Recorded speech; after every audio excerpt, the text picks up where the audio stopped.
Welcome, welcome, welcome, everybody. Gonna get the stream rolling here.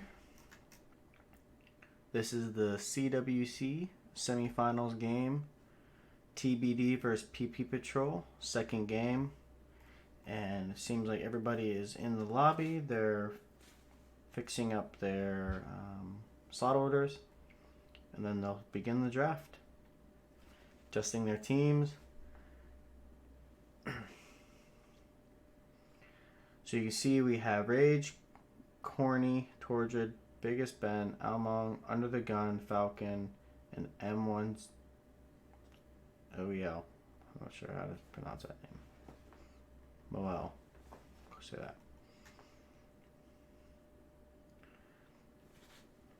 that. If it's your first time here, please do consider following. We'll get this jazz out of the way at the beginning. I will be doing more CWC games in the future. I do plan on it.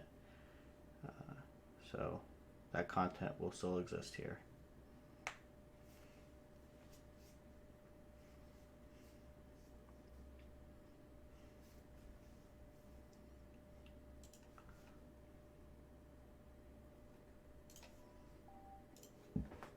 Get a little bit of background music here.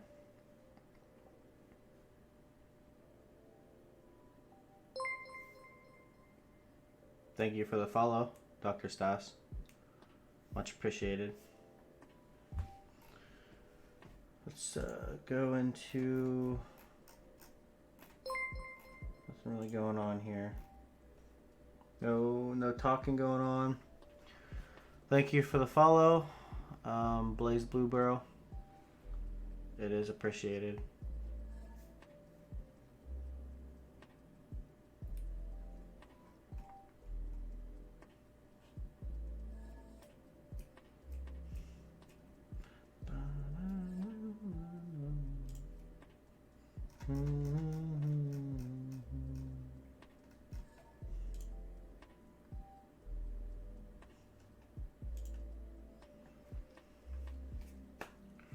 What do you think of the XP changes? I haven't played any games other than my duel yesterday with it, so I really haven't got a chance to test it. And I haven't watched any of the CWC games so far, so I don't really have an opinion on it yet. But I'm hoping from this game I can at least see some of it and kind of formulate some of the opinion. I've heard mixed reviews though from the community. A lot of people don't like it and a lot of people are okay with it. So there's arguments on both sides. In the end, I don't think it's too big of a deal.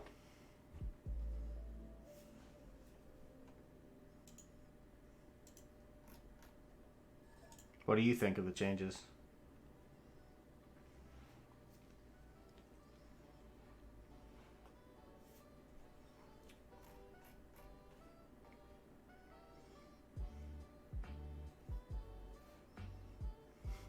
They're already talking smack. They haven't launched the draft yet.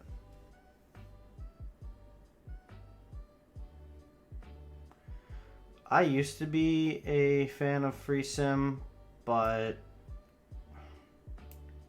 it's different now. A lot has changed. I think it's too easy to sim now, and it's far too difficult to actually get a war going and for it to actually pay off for you. Yeah, war civs are popular. I like playing war civs. They're fun. But if you don't do it correctly, if you go more toward the war aspect than the actual simming aspect, you're just gonna roll yourself and lose the game. You won't have a chance to win the game.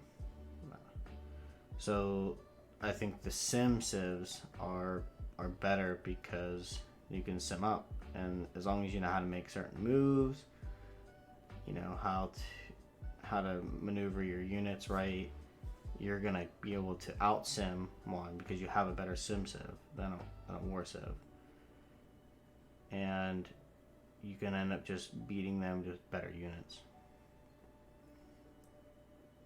So I would like to see a slowdown or a nerf to defense. Right? If you're gonna be a sim focused civ, you need to have a drawback, and I think that drawback is supposed to be war. And I think right now it's just too easy to defend. You strategically place some range units on some hills, and before you got your promotions, and you could end up getting like +5 or +7. I can't remember what the actual number is on units, and it just got out of hand, and it didn't take long to get those promotions. I also think walls should be nerfed. I think the limes card should be nerfed for walls, not catapults. And I also think that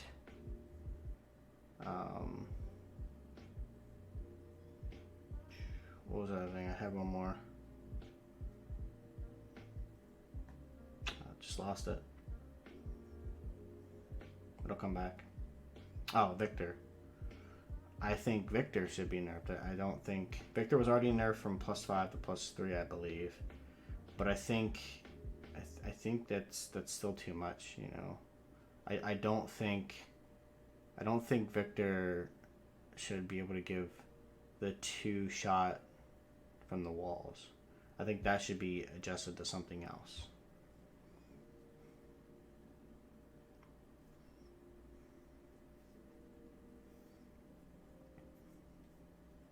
All right, let's see which leaders they ban. Actually, no, they do maps first. I believe they. No, I guess not. Did they already choose the map? That's probably Pangea. So Mapuche, obviously going to ban Mapuche. Mapuche Malin Raiders with their pillaging can really stack up and help a team get their gold. You know, economy by pillaging. I think it's the term that it's used. Pillage economy. It can get out of hand, it can get powerful.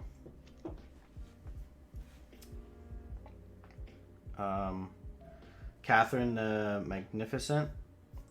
She's a cheese tourism collector, culture victory. There was a turn 37 culture victory in one of these games. I think in the second round or the third round. People don't want to deal with that anymore. Russia's a ban almost immediately. He's a tundra civ. Nobody really wants to take those tundra cities. They're not that great. He's very good at simming and getting the culture rolling, high pop housing, and he has good defensible units, especially with the Cossacks. The other Catherine as well, the Black Queen. She gets banned because of her visibility.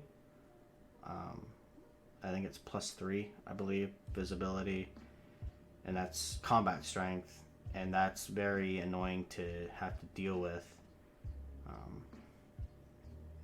So that's one of the reasons why she gets banned. She gets that spy, because of the spy. Whenever she gets castles, you tech castles, she gets a free spy, which means you can get the diplomatic visibility +3 all the time. Ethiopia, I'm not too keen on knowing what's up with that.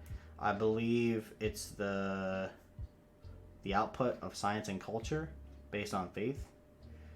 That can get out of control pretty quickly, especially if in a new age there's a lot of hills. You're gonna have a lot of hill spawns, city centers on those hills, so you can get out of hand with it. We're not using 3.16.6, so apostles, missionaries, all those units can be condemned. They're not using that version.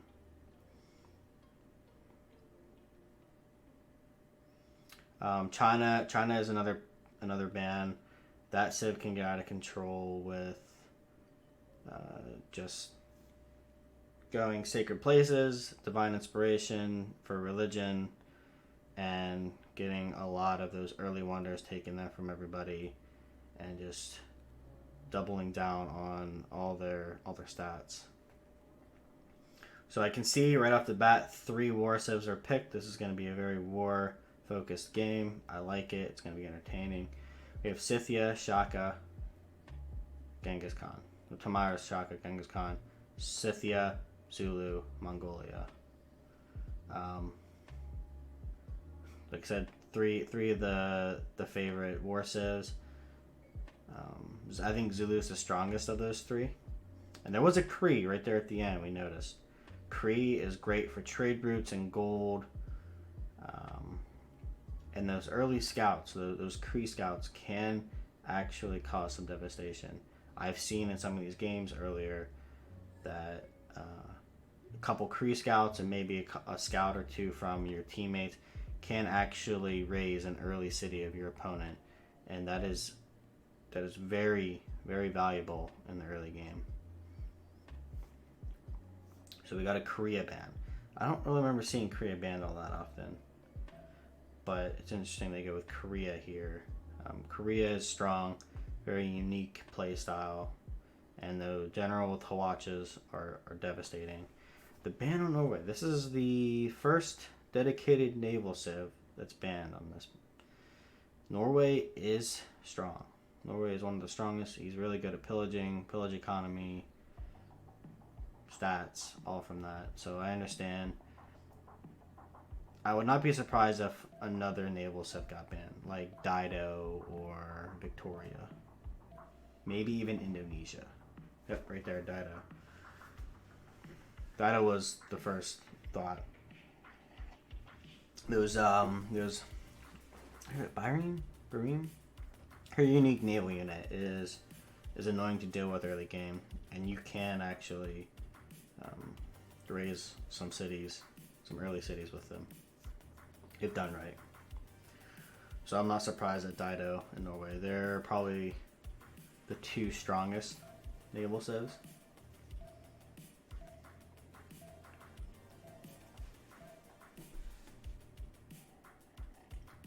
And Victoria, another strong one.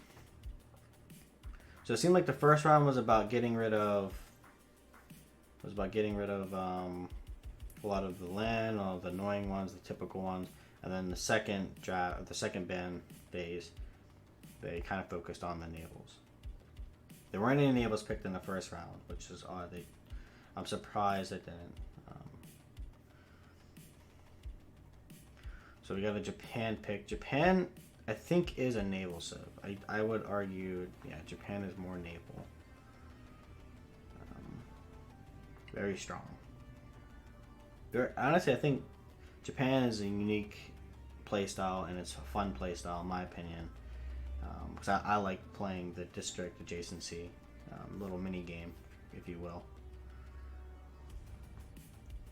Alright, let's see what under the gun. Now, these guys can swap around, so just because one person picked it doesn't mean that's what they're going to be playing.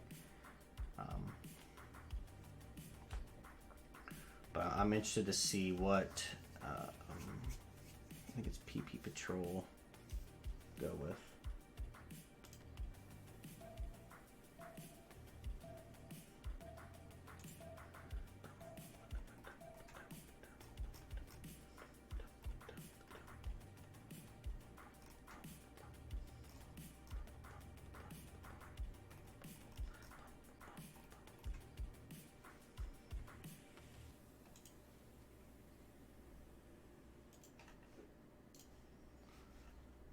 Oh, Poland. Poland pick. All right.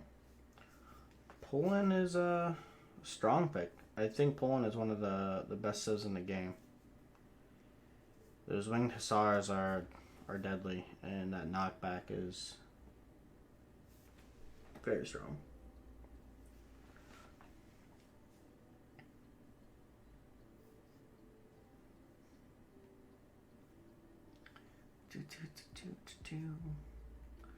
And we have Indonesia pick and a sire. So usually with these CWC games, there's one naval per team.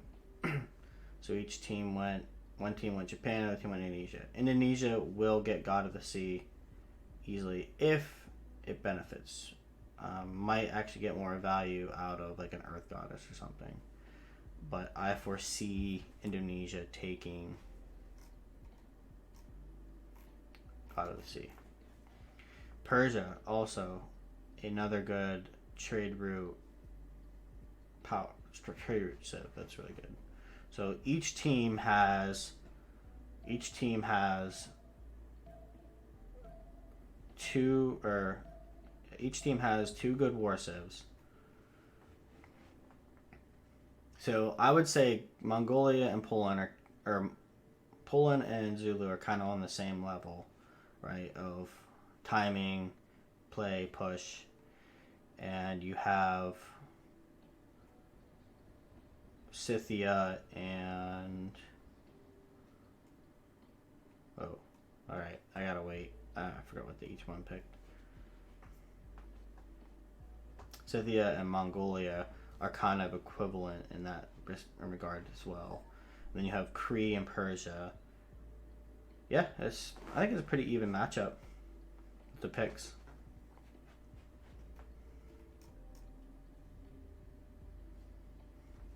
But let's get this game rolling. Ready to see it. Ready to see it play out.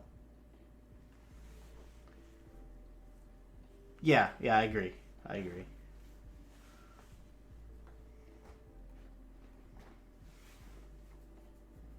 The mid game though is where the timing is. But I do agree the late game is in their favor with these picks. Now that could all change with the map spawns and whatnot.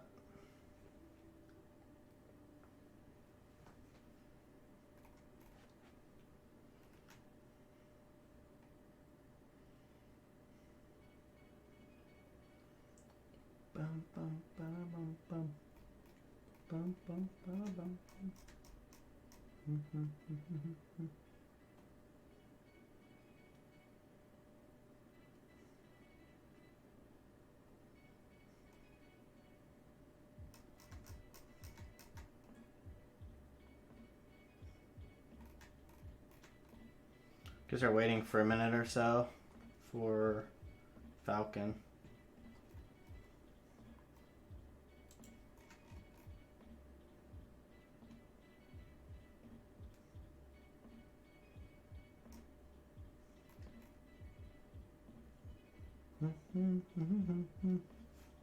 Bum bum bum bum bum bum bum bum bum bum.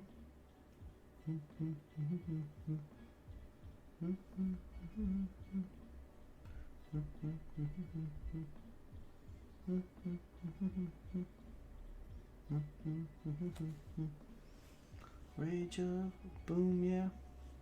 Rage of boom.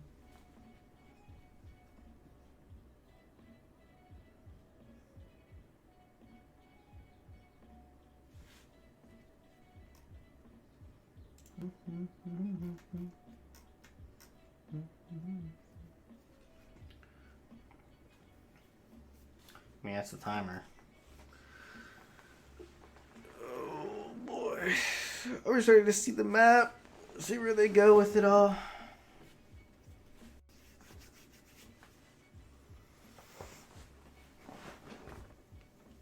Oh, I gotta really stretch, man. Oh, just gotta stretch, get ready for this game, you know?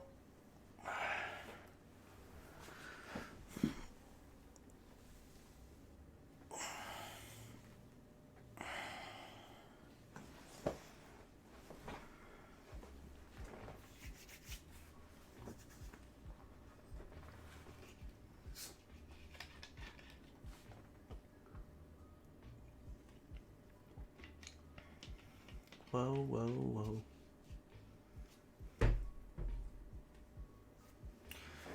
Yeah, it's possible. But Zulu, you kind of don't really want to go to war until you have that advantage with the corps and or armies. That's what you want to time for. You don't want to really war too early. So pre-turn 50, I wouldn't say is even ideal for Zulu to do. Maybe time it for turn 50 if you can get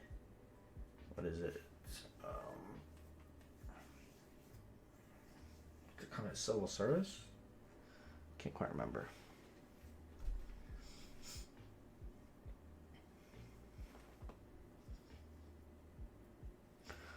I thought I'd have more people watching this game. Guess not. Guess I'm just not that popular.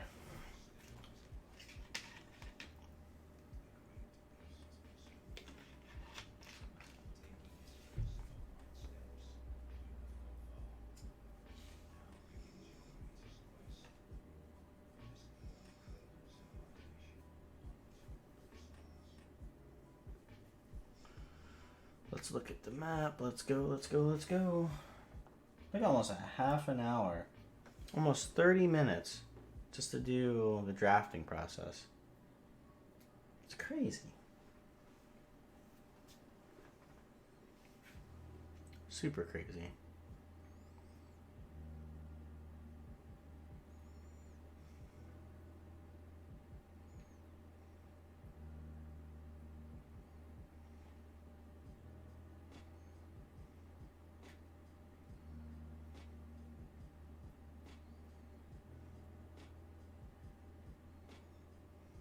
It would be nice to actually get to the finals, though, and actually get to cast that, but I doubt it.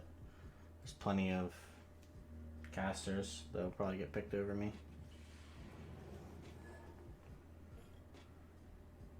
What?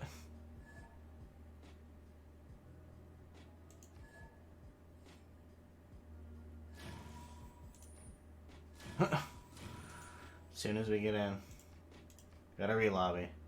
That's how it goes sometimes in the early part of the game. Just stuff going on.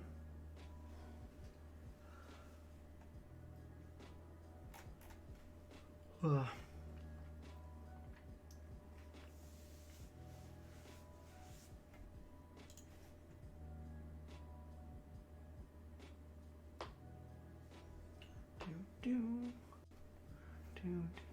Also, you can watch multiple streams at the same time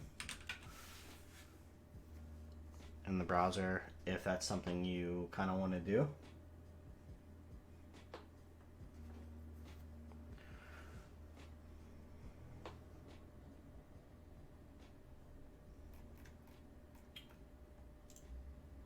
Waiting, waiting, waiting. There we go. It's up.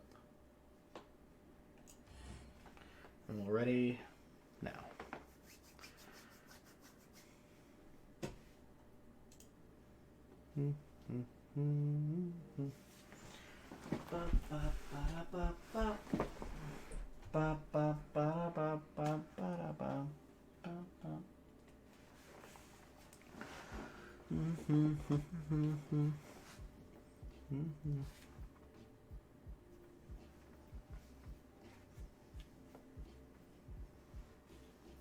Bum, bum, bum, bum, bum. Nobody wants to party all night.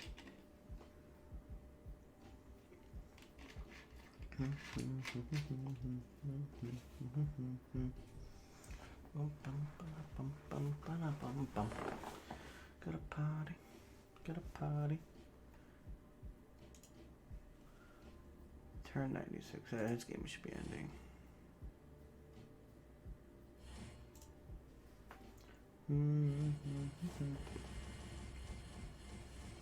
Alright, come on, man.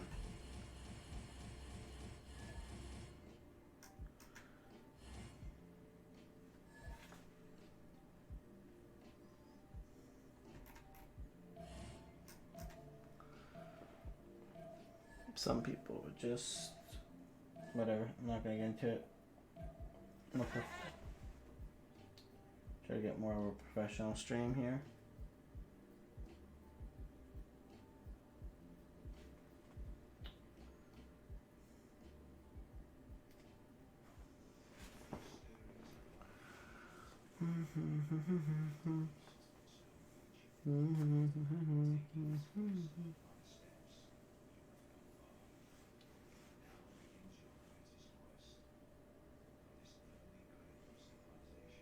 On towards the stars.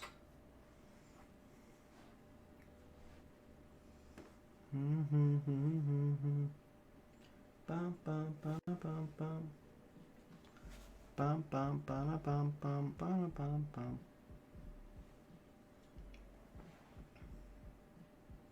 I got some sugar in my pocket. You can have some if you want it. If you want it, then I'll share it with you.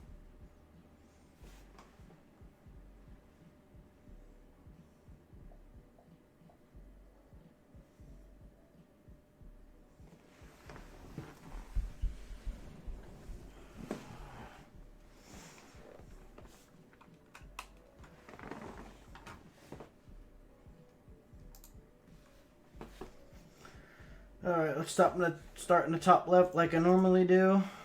Alright, nice city state. Perfect. Let's take it. Great. No. 100. Great.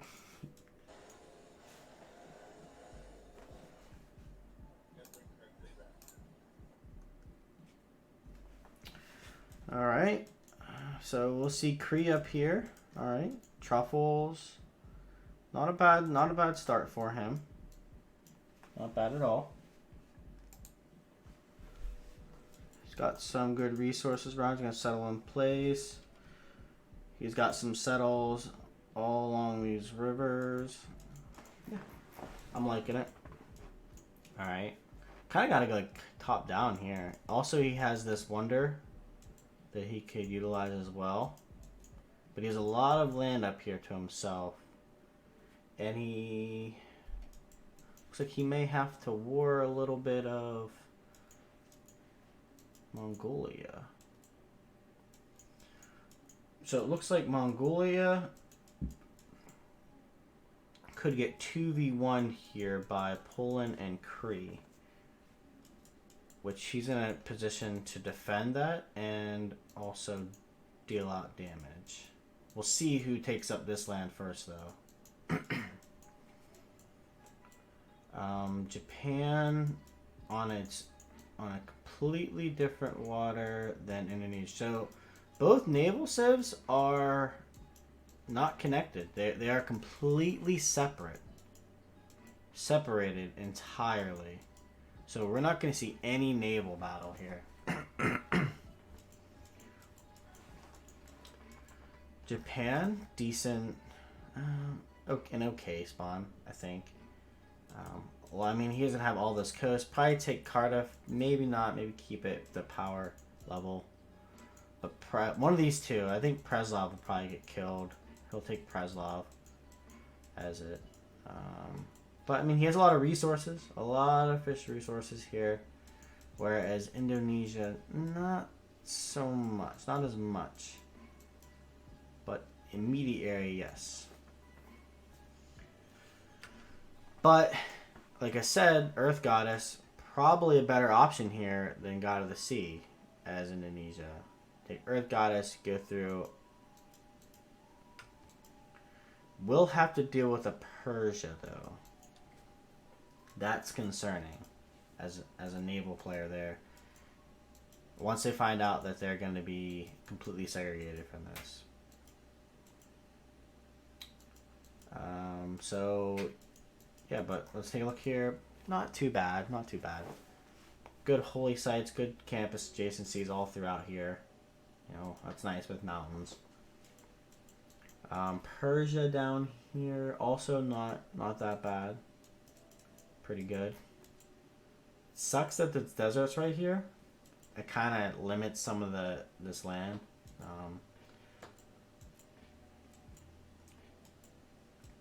But let's move on up. So we have Zulu. So Zulu could put pressure on Poland. And Mongolia could actually squeeze in on Poland here and cause a lot of stress. So Cree really does need to get the trade routes going to Poland and be there for this. Be there to deal with Mongolia, because Zulu is already headed toward Poland. Scythia, though, it's interesting. This is very interesting. They're like all kind of horizontally together. Scythia could go over. I'm really interested to see how this plays out. I really am. I really, really am.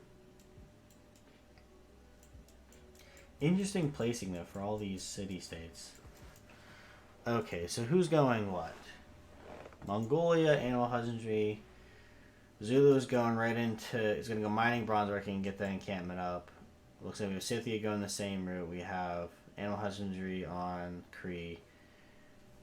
Obviously, Poland's going to go astrology. They want to get that religion going.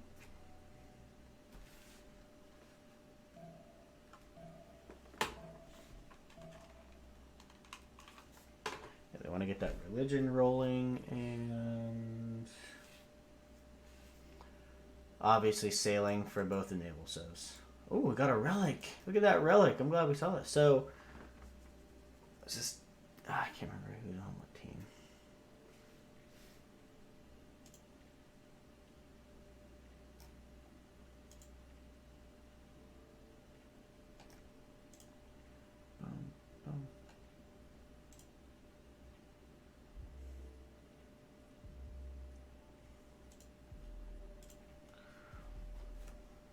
Yeah, but the relic, though.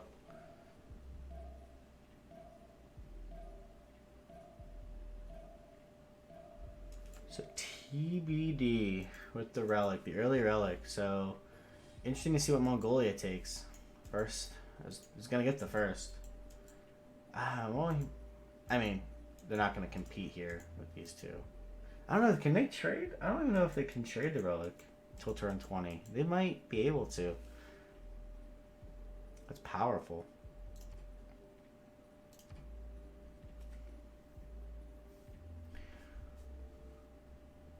Yeah, he's gonna get that first. So we got our first scouts out. Mongolia's going for the second scout already. Got good production. Yeah, Zulu's headed right. He's just directly going right toward Poland.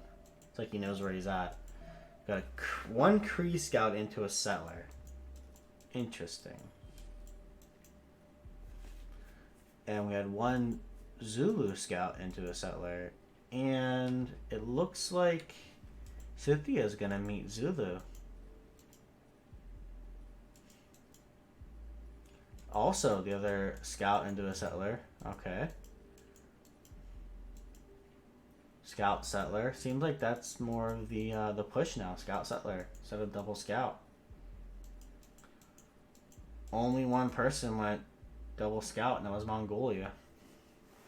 And I think that's because of the production. So I think what the thought process here was I can't get... Oh no, Poland switched. Poland switched to another scout. Okay. They're like, I can't get a scout in 2 turns.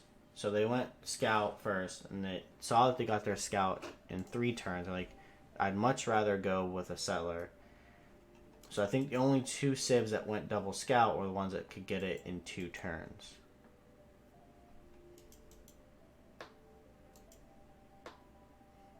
I believe.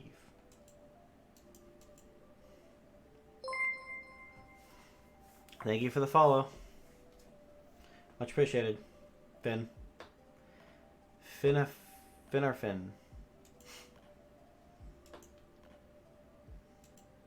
He's just sitting there with that. He might... he's last moving, just in case, yeah.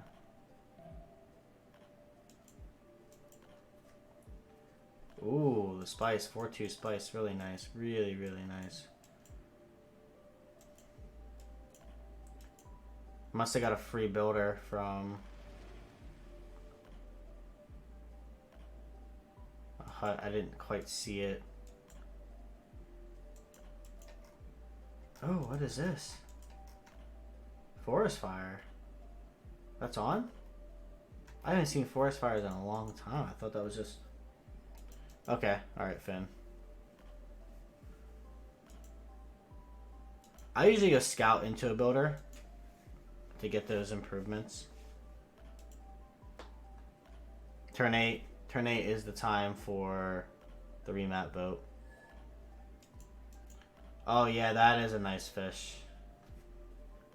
a reef fish, yeah, that's actually really nice. The only thing better than that is a reef turtle. Good point, thanks.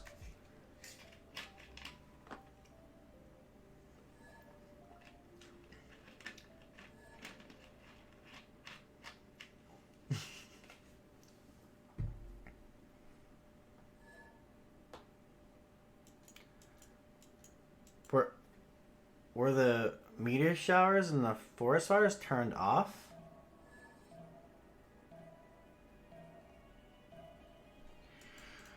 Right.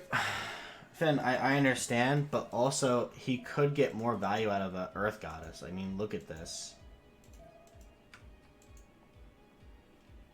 So it's really a toss-up. Like, they're both going to be really good picks.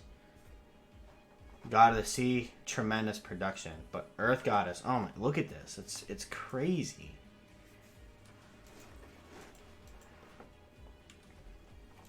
Even Persia could go for Earth Goddess if he doesn't plan on chopping out all these trees.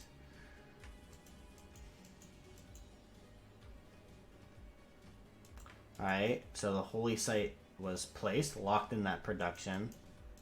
2 turns on this Kree seller. Nope, they cannot see what I see.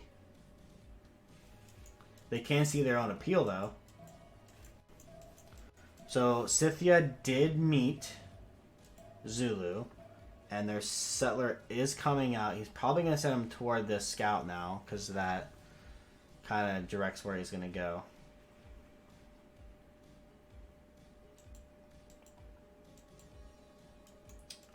So, looks like they both found Gazargamu.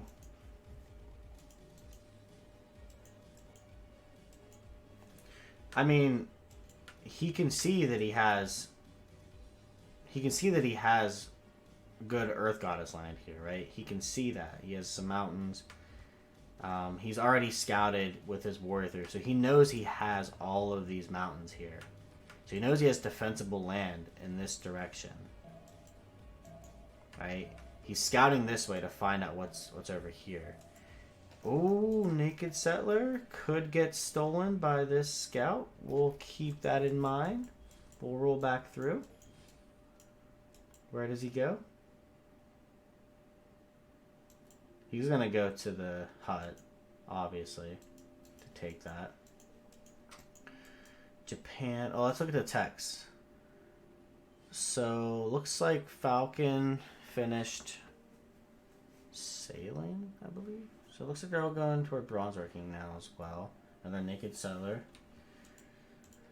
He's gonna settle on the cattle, or yeah, the cattle. That's the settle cattle, and he can put a harbor there. Campus, you know the deal.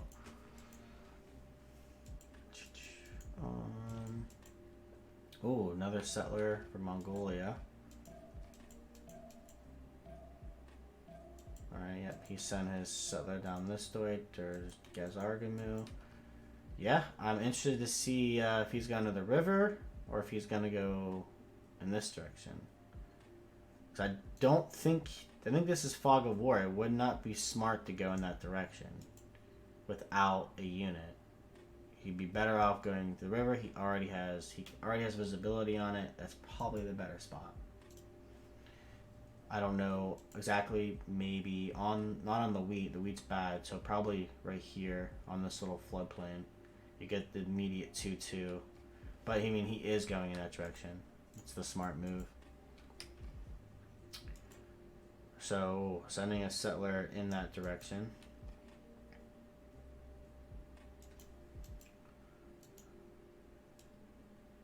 Ooh, flood. Those tiles are gonna become better. Pretty sure he revealed. Yeah, he already revealed horses, so he knows that's a horse. So their team knows where all their horses. He's sending the trade immediately to Poland. Smart move. Did he find? I believe he found that wonder. Yeah, he found the wonder. So he's probably gonna go settle that. Settle that wonder. Get some better culture. Actually, this is actually a good spot right here. Right on this tile. Immediately get a 3-2-2 and access to a 2/3/1. That's actually a really good subtle. Alright, he's going to finish that holy site. I don't see anyone else with any holy sites. They're going bronze working. 5 turns for Zulu, 5 turns for Scythia. Second city down for Scythia already. That's wonderful. Same with Persia. He did go on the wheat, and he bought the... Okay. And he bought the spice. Question is, does he go... He should go... I don't know, maybe not. But here it is. He did go God of the Sea. He wants that extra production. He didn't go Earth Goddess. God of Craftsmen. That is one of the usual picks for Mongolia. He has the horse tiles. They're gonna find out he has another iron as well. So Hattusa has been found by Japan. So it seemed like TBD are probably gonna be able to keep control of Hattusa. But it seems like with this map spawn, in all honesty, TBD is in a very strong position because Japan is in a free sim position. Scythia is not. They're going to have to deal with Zulu. Poland is in between Zulu and Mongolia, right? Which would mean that Cree would be their free sim, right? But Cree is going to have to deal with Mongolia to keep pressure off of Poland. And Indonesia is right next to Persia, which is going to... And Persia went Earth Goddess. Good pick. So, I think TBT, long term, when it regards to simming, they would win this game. Now, it's going to come down to the war civs and how they interact with one another on this map. That's going to really determine how things play out. But as of right now, they have a free sim Japan who has literally no ocean contest. Nothing to contest him on the water.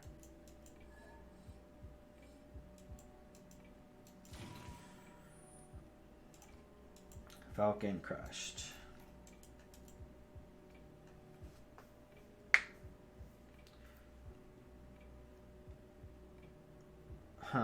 I think he loses his trade route because of the Mongolia. The only way he doesn't lose it, and I believe he has movement on... So there's movement on this warrior, right? But it might not be enough movement to go across the river, right? So end of this turn, it's going to move to this tile. So it's going to come down to shift enter moves. Who's going to get the shift enter move onto that tile first?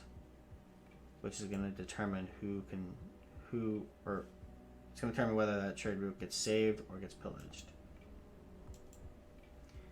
It looks like Poland is going to go and try to plug up these chokes with some defensible cities.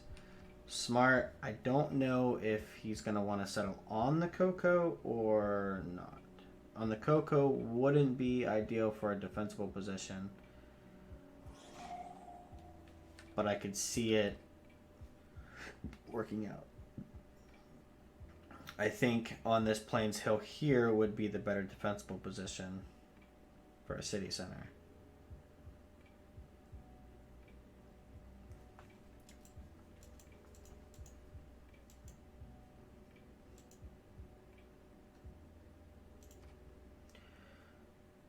Everybody got... So we got some people who are close. Some people already have it.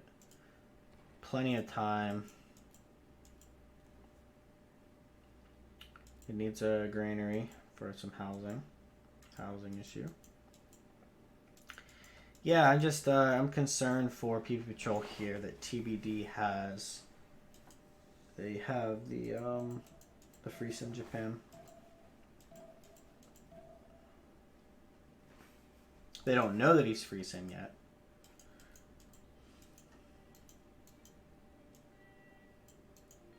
Japan's going to find out quickly that Indonesia is not going to have any access to him. Or very little.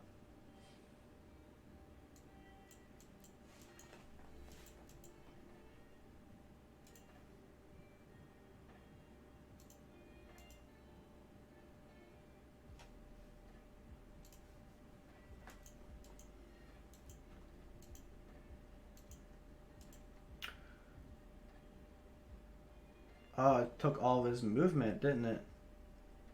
So you can't pillage. The trade route is saved. That's such a straight road, too.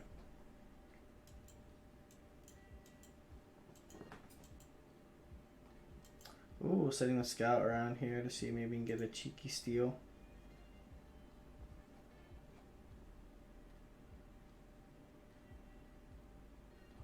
I think if he sits on that, that's on a hill.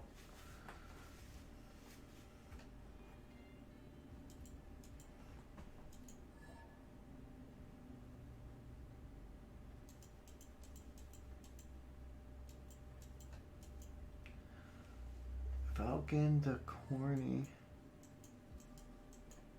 Aren't the experience reps huge for Crete? I guess.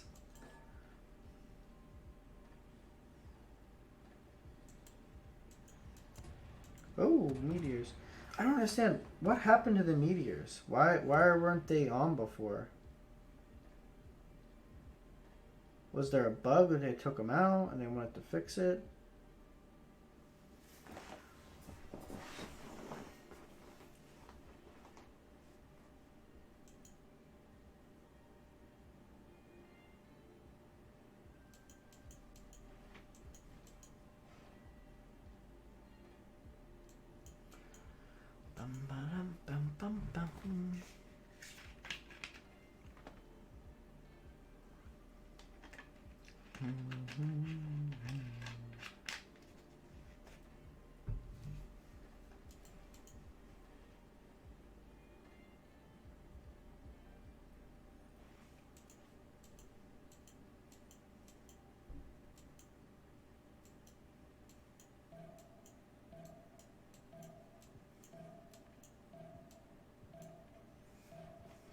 I guess so, yeah, because they're not going to get as many promotions. Or as quickly. Okay, wow. I like it. Oh, it's coming down. You need to... They're going to have to buy him a unit. They're going to have to buy him a unit. This Mongolian warrior is just going to completely mess with. He's got, or get his Kree scout back. He did settle the wonder though, and right in the spot that I said he would. Like, it's great. Yeah, he's sending his scout back. Ooh, let's see. This is Mongolia. Mongolia can see that he has a warrior there. I don't see how that's even possible.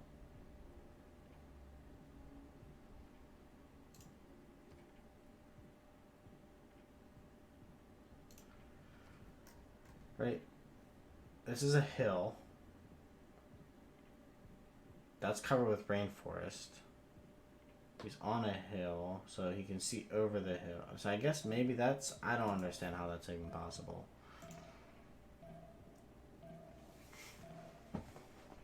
They should actually come down with that and agitate.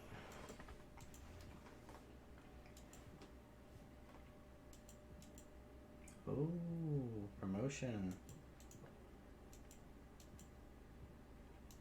Yep.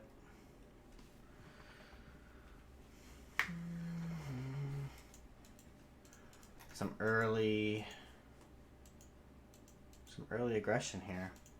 Some early annoyance, some early aggression. Not seeing any other pantheons yet. Sacred Path, that's a smart choice. Sacred Path was always strong for religion. Scythia still needs some. Same with Zulu. They'll get it.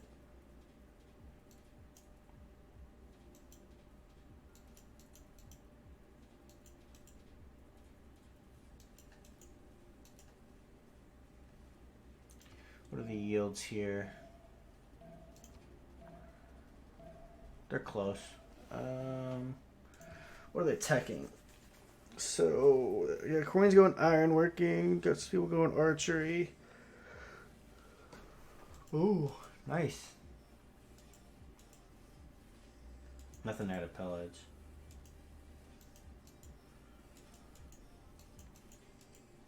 Yep. Gonna move on down and aggravate all of that. It's going inside here, inland. +4.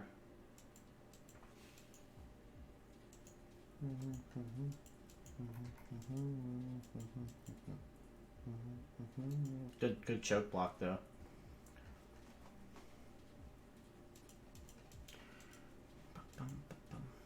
Oh, Scythia.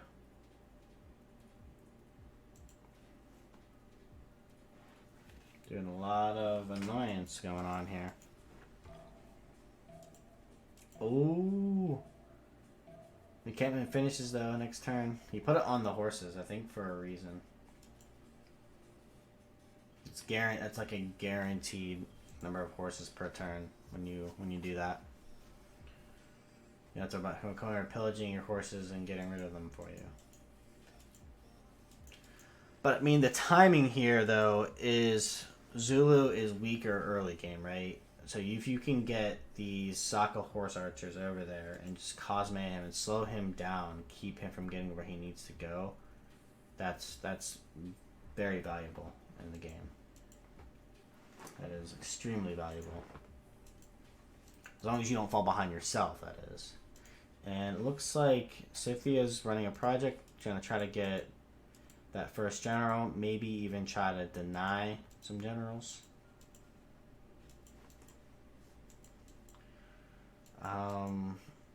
Zulu is finishing their own encampment in a very good defensible position.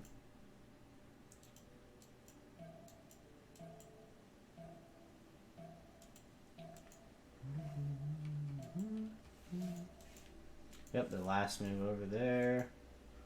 Oh, 2 slingers. Where was this? What?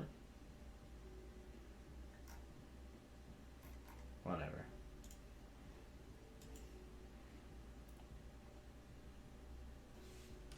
Yep, just aggravating over there, slowing it down. The movement of that settler. He's getting galleys out. Probably for the most 2 galleys to get that. To get the boost for shipbuilding. If he goes more than that, it'll be a waste. He doesn't know that.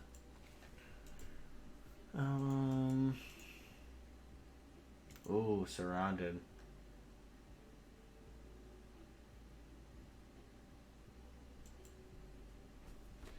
The forward settle though. Does he settle on the 2-2? Settle on the Plains Hill here. We have access to the spice. 1, 2, 3. And that leaves him a spot up here as well on that river.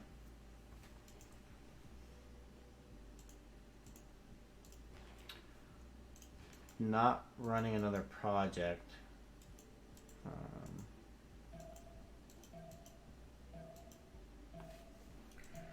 Ooh, another settler over here. Gonna get that hut.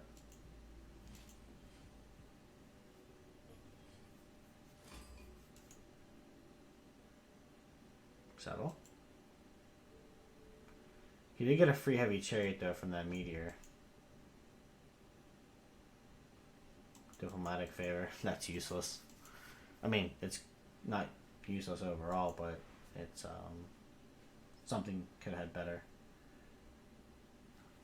I think he's just gonna try to get a promotion on the scout and then try to move it out of there.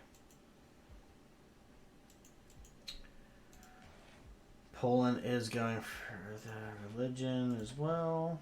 9 turns for end of the era. Scythia still needs 4. Mongolia needs 1. Rage needs 2. Rage will get that easily with his religion. He'll be fine. But, yeah. Alright, there's another encampment coming out.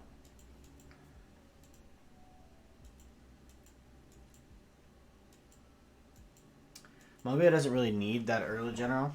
You put down that early encampment to start getting points toward the Renaissance.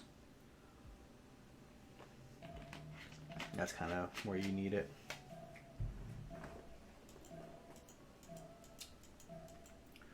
Japan, getting that second galley to get the boost. He settled a wonder as well.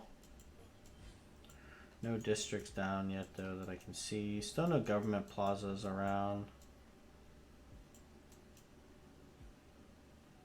Gonna get some iron, I believe.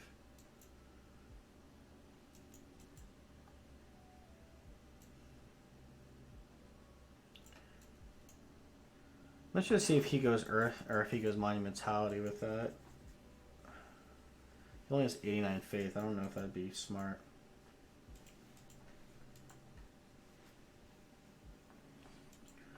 Do do do do do do do do do do do do do do do do do do do.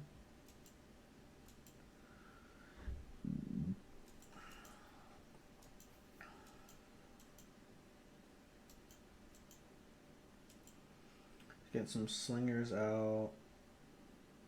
Maybe upgrade into some archers.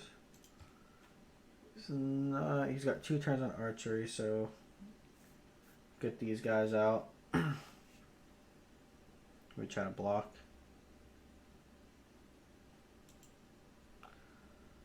Did they have the gold though? Doesn't have the gold quite yet, but over time will. Ooh. Ooh, he hit it. He hit it with the archer. He did get it out of there, though. Or is that not the one I'm talking about? Oh, yeah, he got this one out of there, though. Oof. Kree Scouts, Kree Scouts. Trade route, yep.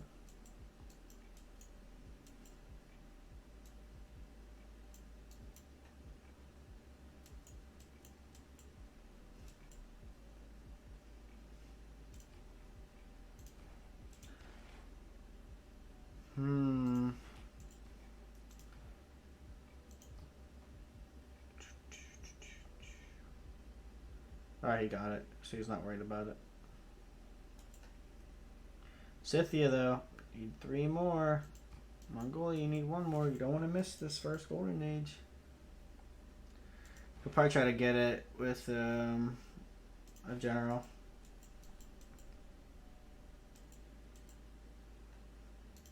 But the first one is gonna go to. Actually, I wouldn't want to take that one. I'd pass. I don't know. Maybe not. Just in teamers, like that one's just terrible. Like there's no barbs.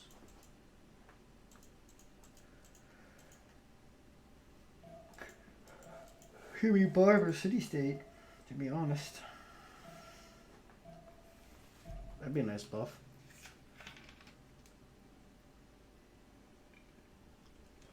You want to get that faith generation up and get Grandmaster's Chapel so you can buy your winged Hussars.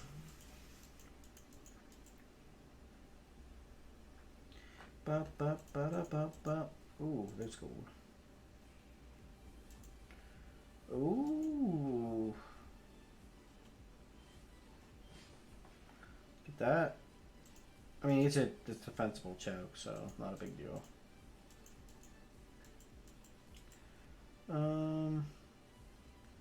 Let's check. Everyone should have their pantheons now.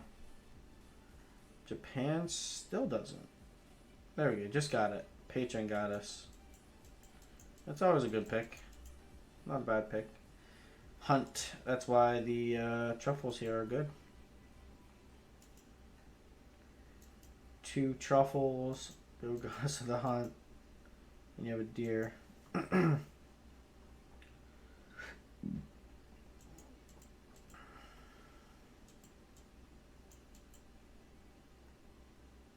Stone circles. Hasn't improved any of them yet.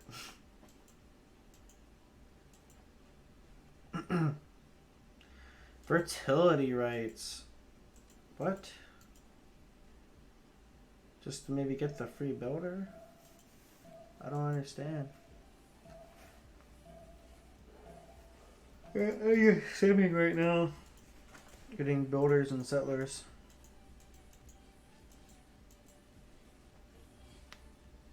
Smack it.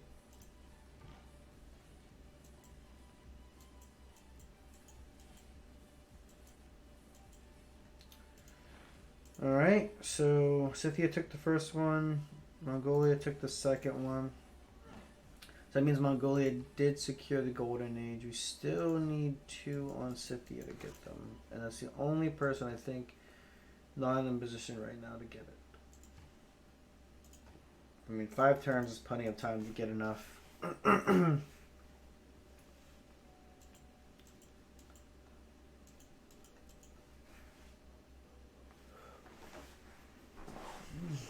He's about to get up his horse there. Another horse. That's good production.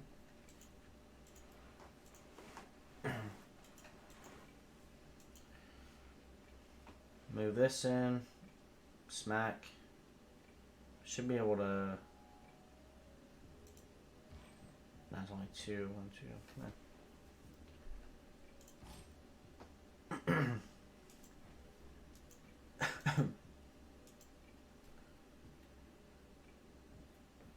Moksha. What? Moksha? Moksha? Moksha? Pingala? What? It should be on free inquiry, right? 2 cities? 3 cities? Free inquiry with 2 harbors? I don't know. What is the adjacency? 5 and 4. So I mean that's 9 science. He's killing Cardiff. I thought maybe he'd go after Presil. I tried to keep her, but he's killing Cardiff. He's gonna keep it.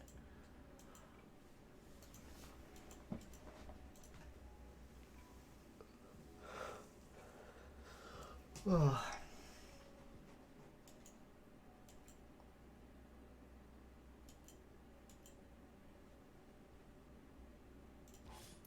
Could easily kill that warrior. You could actually move this. He's gonna move this archer to this tower right here, right? Because it's got 2 movement, right? So move it here, 2 range. You can still hit it because there's no hills. So move this archer here, shoot once, and it kills it. Then you have to move the Kree Scout. Actually, to try to get promotions on his Kree Scouts, he might actually attack first with the Kree Scout, right? That might be better. And then move in and shoot with the archer. To maximize the most amount of experience for all your units.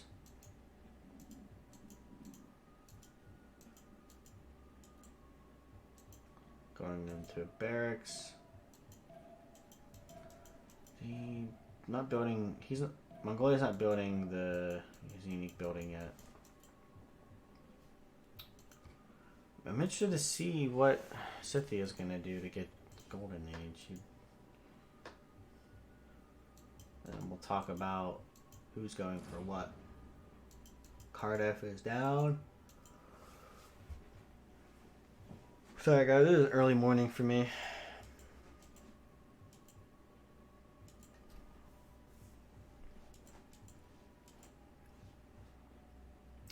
Interesting, getting a... I believe that is what he did too. He did attack and then shot with the archer. But he moved on to the wine. I mean, either or, it didn't matter.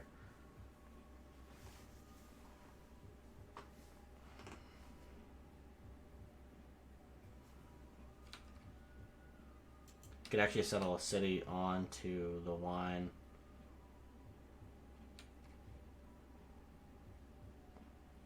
but I mean, there's not enough production there quite yet. I did get one. Oh, that feels bad though. Go stone circles, and then that's like a nice campus spot. Interesting that he's going with his settler down this way.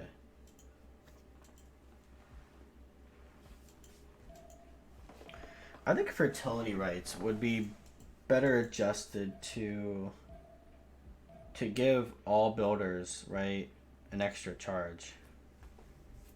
Just one extra charge. All builders get one extra charge.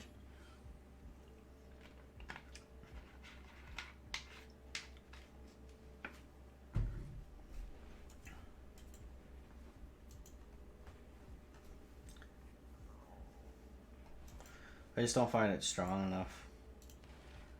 Looks like Zulu is going to try to take this third general. So he has one. Scythia's getting their horses rolling. So that's, we got one horse, right? No. So getting the horse will give, will give the Golden Age. Yeah, he has to chop, otherwise he's not going to get golden. So he's doing the horse to get the Golden Age, which he just got.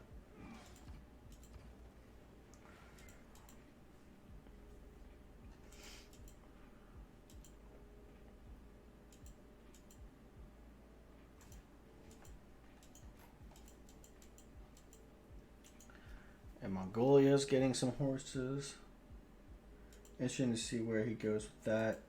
I think they talked, Kree was like, or Poland was like, Kree, you gotta get some archers and whatnot to help defend me till I can get rolling. I'll get a spearman out to help block some chokes here, but I'm gonna rely on you to help out with this. Plus they have Indonesia down here, who really isn't getting pressured by Persia. Government plaza there.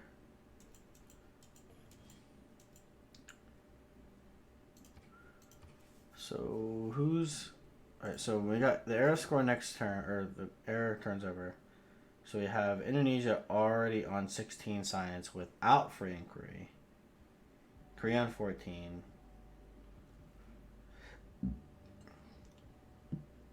Indonesia didn't go a single harbor, so they're not going for inquiry. Possibly might actually go pen, brush, and voice. Gotta playing to the strengths of the spawn. But yeah, pen, brush, and voice is good. I believe he's gonna go. Japan will go for inquiry for sure. That's an extra like 12 science. Immediate 12 science. Mongo's gonna go pen brush. Korea's gonna go pen brush. Persia, I'm questioning because he has enough faith and arguably enough faith per turn to go monumentality. So I'm interested to see what he picks. With Earth Goddess go monumentality, I'm not too sure though. That's the only one I'm unsure of.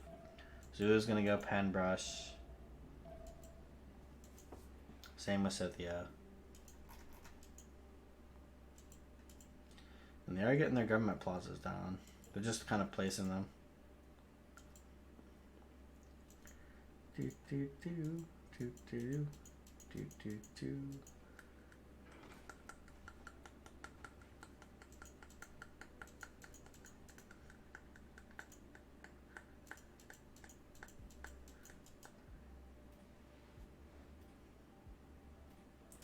Do do do do do do do.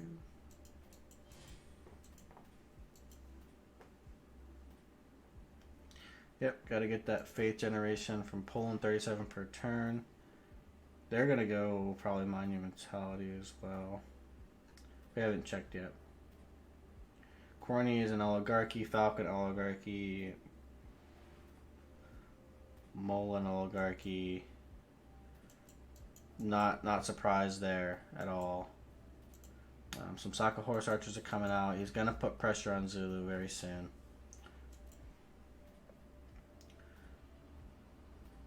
Personally, I feel like it would have been nice to have a city up here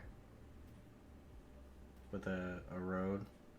You could have really sped this process up. But, I mean, you put a settler in, you get a trade right there. It takes up time. You could be getting units to push, pressure. You know, those are the trade-offs, the opportunity costs.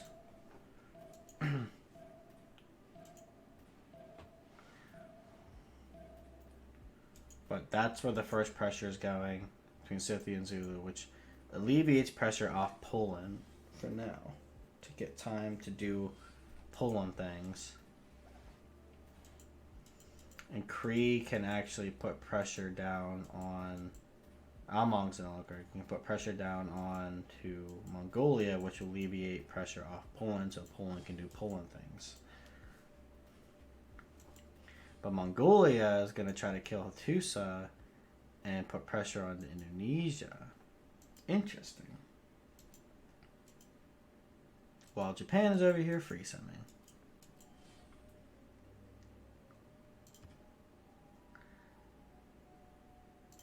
Alright. Let's see. Pen brush. Free inquiry.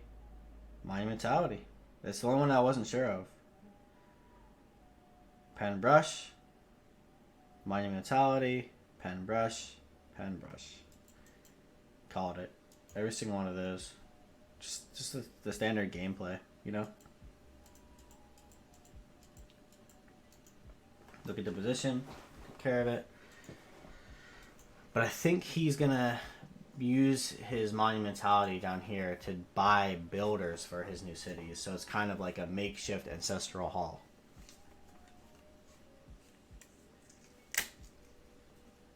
Tags, man. I don't like tags.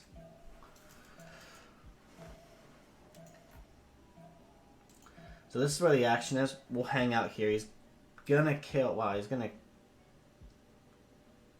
kill this encampment. I mean, he still has another one up, so he can still get his great general points. Immediately gone.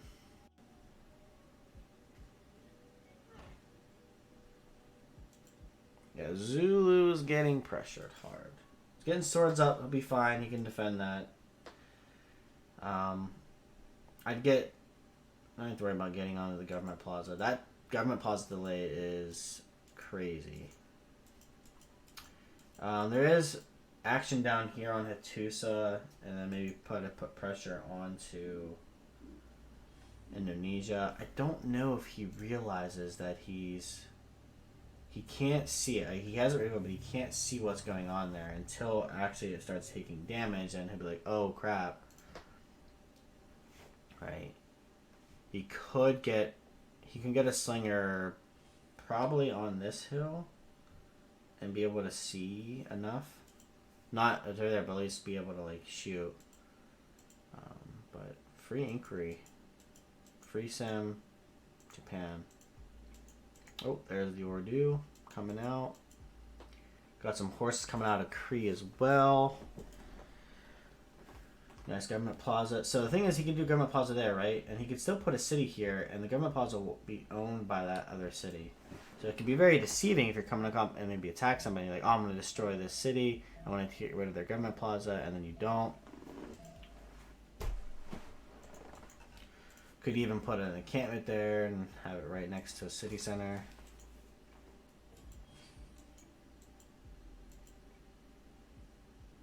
Hattusa's fighting back, though.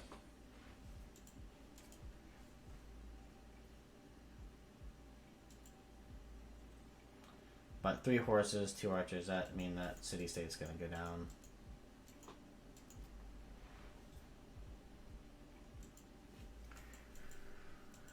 Yeah, Poland's getting some defense up too. I don't think Poland needs to. Oh, look at this pressure.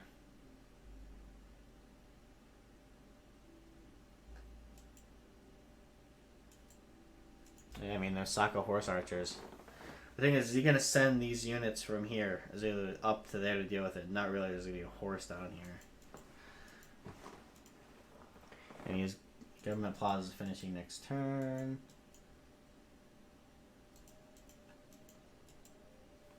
Amang was a bit greedy here. He must have seen military go up.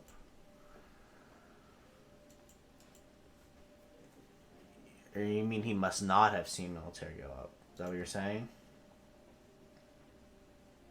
I mean, Almong, 10 science, 12 science. Pretty even matchup here. The equivalency, though. Oof, feels bad.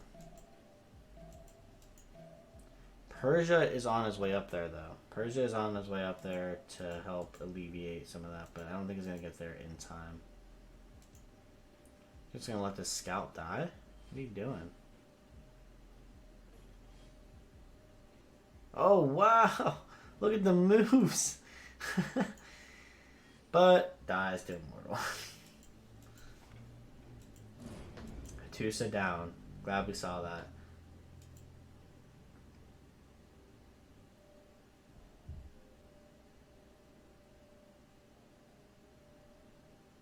Yeah, Mongolia's putting pressure on Indonesia. I mean, but these chokes are just ridiculous to try to go through. It's just not... It's not worth the effort to try to fight into that. It just isn't. You need to have Persia come from one side and Mongolia on the other side to really pinch in to make this even a valuable enough attack. Right? And then you got Kree up here coming down. Warlord's Throne, or Ancestral Hall of Kree. Warlord's Throne. No building there. Still simming up too. So he's gonna get himself a 2 campus.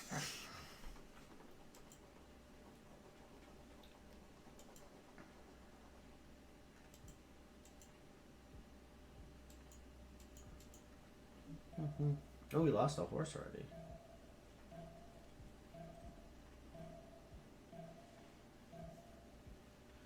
Yeah, the promotions, man. That kind of slows things down, I think. Otherwise, these archers would be promoted up already.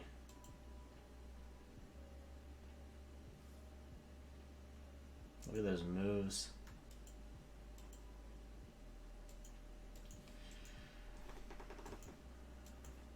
Poland has government plaza down. I'm interested, like, a lot of people were putting their government plazas right next to the city center. Is there a reason for that? Does it provide bonuses to the city center if it's next to it? Is there something I'm missing there? I'm just happy to see some early action, honestly. I know it's going to be a long game, but I'm just happy to see this early action and see exactly what people are doing, how they're playing out. So yeah, I see like he's going with the settler in Monumentality, going Warlord's Throne with the settlers, producing them, gonna use his faith to get builders. So he's doing a makeshift ancestral hall while he's expanding. And I'm interested to see if he goes across the river. If he does, that settler is donezo. Alright? It will be donezo. Oh, wait. That's Zula. Never mind. Wow. For this, I thought that was Indo. It's fine. Settler's fine.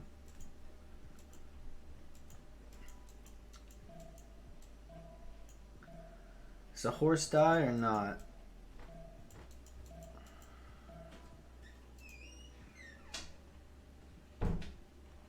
Pillaging whatever he can, getting out. Really, yeah, he's really just trying to slow him down. You know, pillage his stuff, destroy whatever units you can, keep what you have, and just cause a ruckus.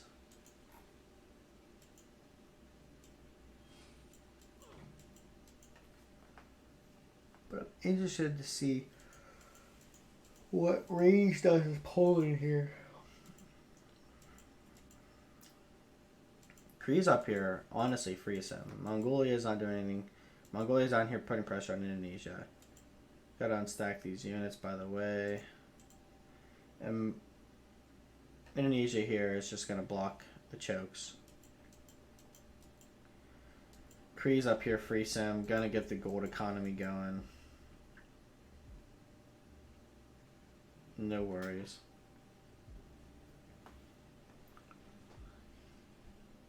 Yeah. I mean, it is better to just get the government plaza down. And sometimes just get it down.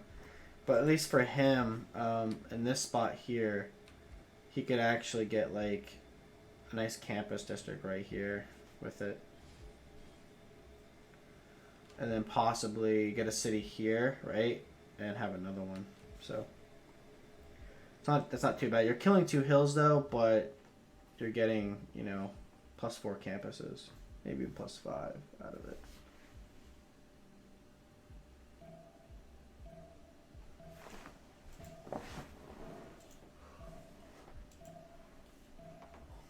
Or even this city could put it there. Just gotta buy the tiles.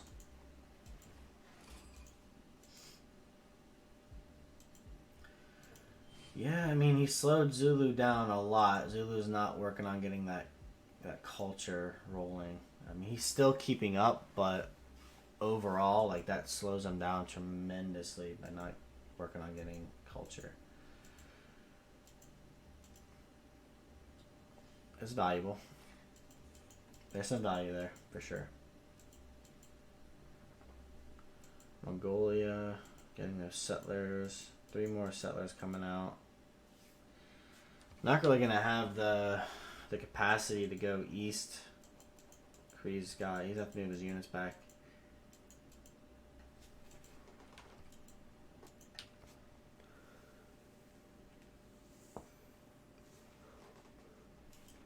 What are they teching? Apprenticeship, engineering, sabotometry. Or he's just going writing to try to get some campus down. Yeah, his science is lacking tremendously.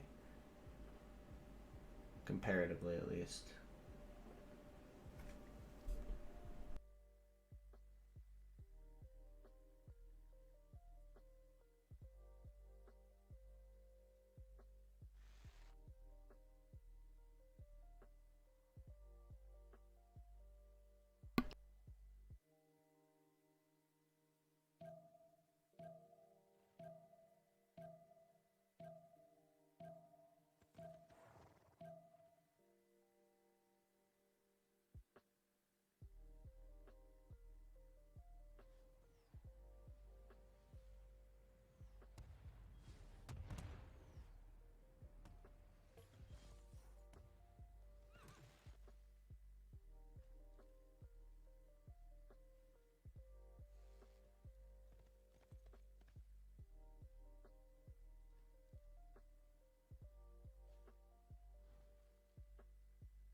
My bad. There we go. Sorry. So what I was saying is, I see TBD winning this game long term. It won't happen before turn 100 unless something crazy happens. But I foresee TBD winning this game just because they have the Japan free sim. Persia is just running away with their game. Poland is very slow getting the start. Cree is not really pressuring. He's working on science and goal, which is good for the team overall. But it comes down to these two warring. Persia not really being contested, just going his way. He's going to eventually get to tanks very quickly and be able to pressure into Poland or even Scythia. It's going to just come down to Poland's defense with the Wing Hussars and what they can do. Mongolia is not going to be able to push into Indonesia here. It's just not going to happen. But at the very least, Persia could outsim a lot here and get to the tanks and whatnot to push on to Indonesia. But I'm not too sure. Like I said, I don't know the specifics of how it's all going to play out. I'm just giving like a breakdown of my thought process. But at the end, Torjid and Corny are expanding. Torjid's completely free sim, and he's gonna help carry this team.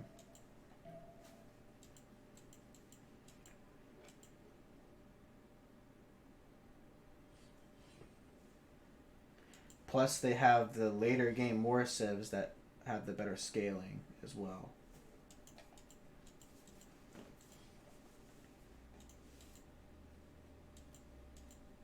Walls came up. That horse will die.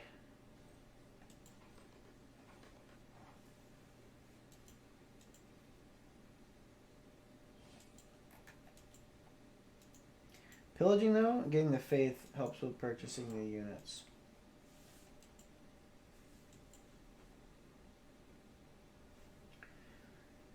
But overall, yeah.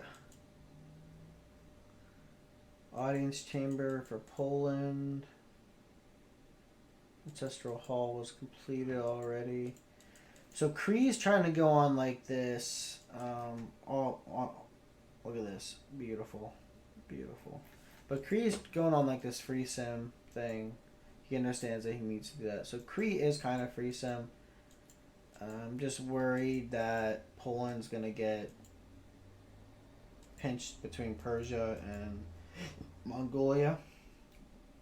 Or Indonesia gets pinched between Mongolia and Persia. It's not a good position for these two because they're surrounded by 3 other people.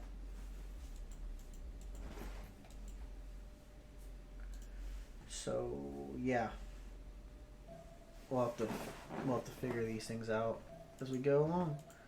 But Cree will have the gold for the team easily.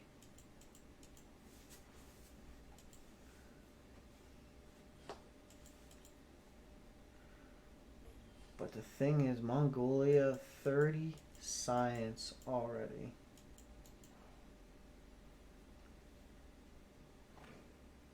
Poland 21 science, or 12 science. Well, I read that backwards. 12 science. Not looking good. Cree is gonna have to save Poland here, which Mongolia is also going Warlord's Throne.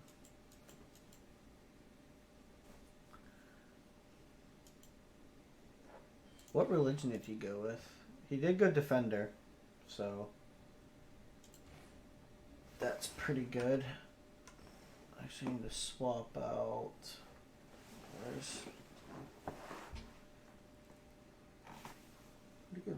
Go back here. Yes. Got my mouse, different key buttons.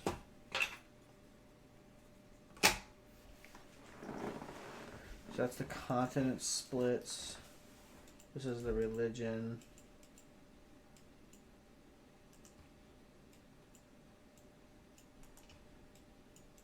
Yeah.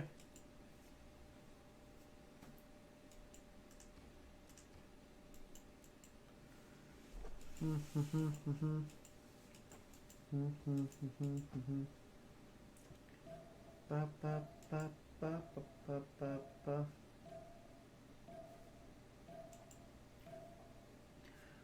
theater square is coming up.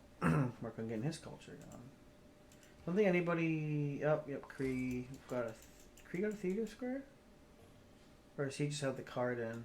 I think he just has the card in. He's really doubling down on the gold and the commercial. So he might actually try.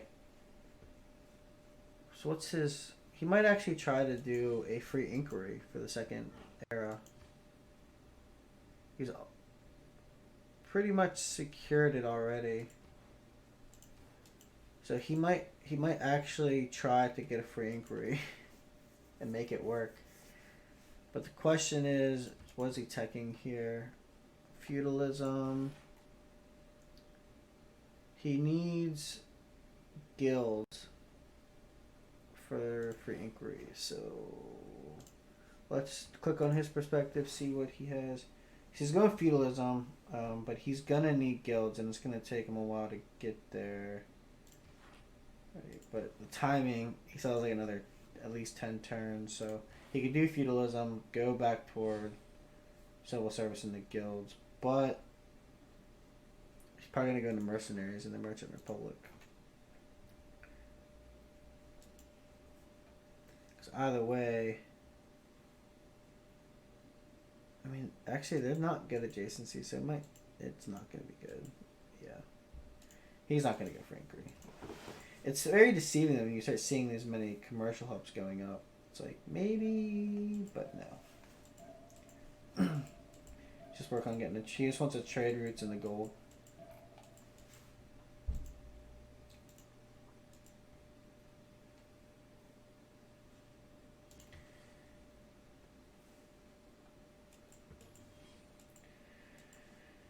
Yeah, here comes the push. He's gonna crazy push for Mongolia.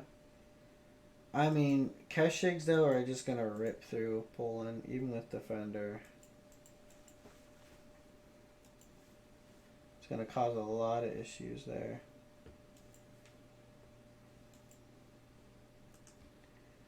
Yeah, probably not really a good spot. So I'd honestly probably settle across the river.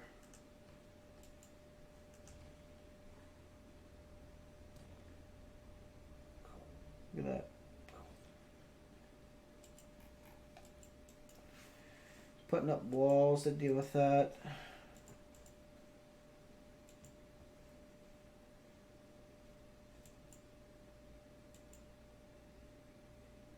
It's crazy. Use of this wonder.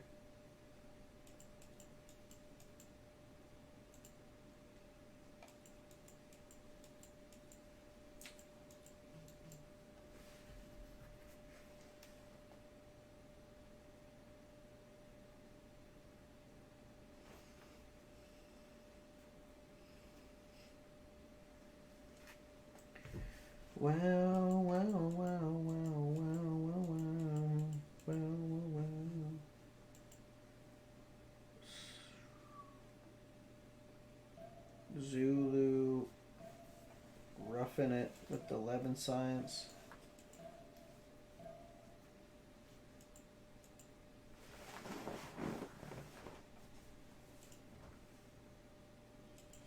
Roughing it up, roughing it up.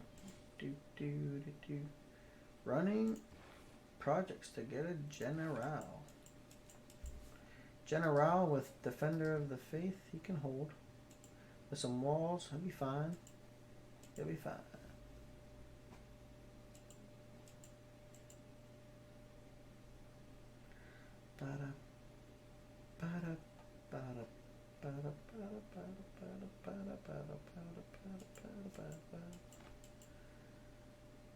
Look, Corny got his science with 37. He instantly went up. Yeah, Zulu is going to need some protection. So it's kind of odd that these two in the middle here are the weakest for their teams. Bathroom break. What? Wait till the first Congress.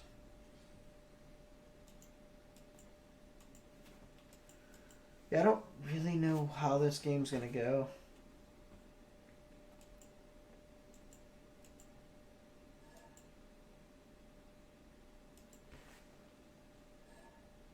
I need to get a snack. Hold me off for the next hour or so while I eat my breakfast.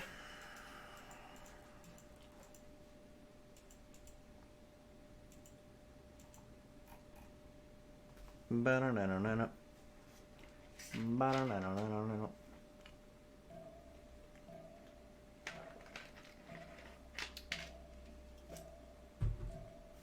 Watching Rage's perspective. They didn't pause.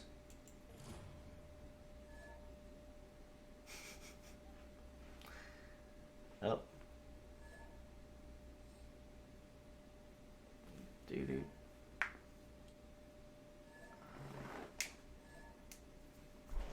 Yeah, I can go over that. Yeah, he definitely took over all this land here. Good protection from Mongolia. And he has the rest of this coast all the way up. And then he can come over here if he wants to get frisky. He can attack this coastal city. Cause some damage. Scythia.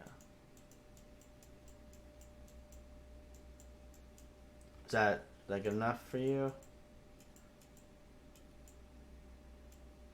But he is kind of running out of land. He has to share this with Mongolia, so he is kind of running out.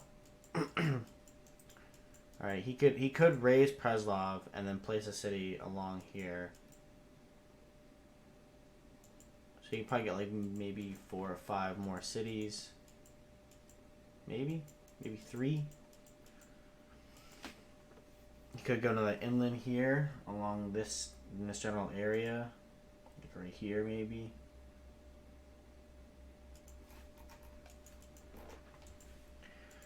But I do need to step away as well.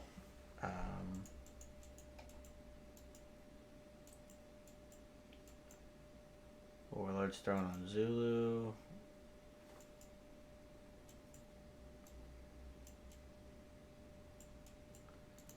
Looks like Persia's gonna go kill Gazargamu.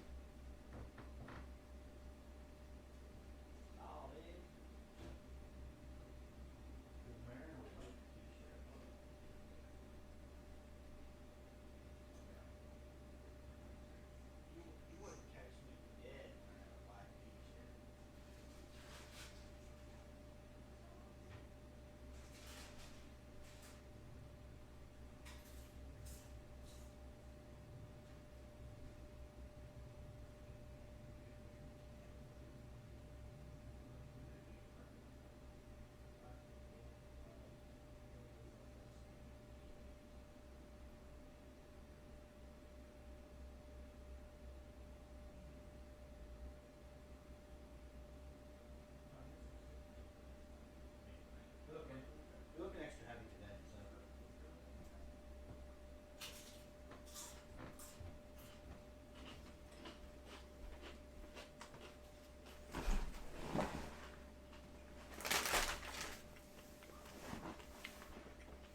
Get a little bit of snacking going.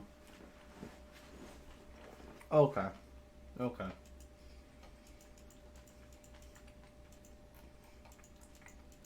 What is it that we need to talk about here?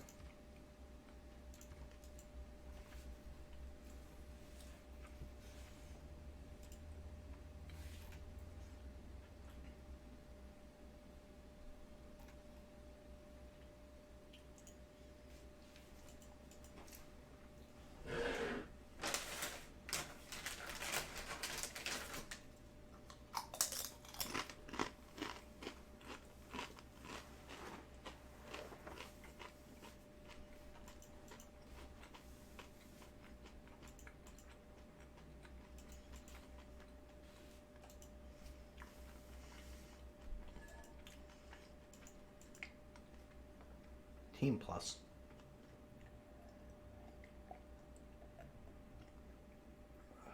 White grape juice is not good. I think it went bad.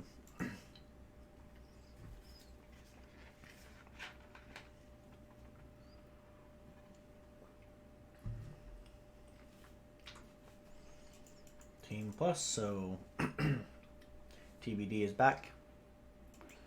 Pretty boring. And what do you mean? In what regard is it boring? We were just taking a pause to do a quick restroom break.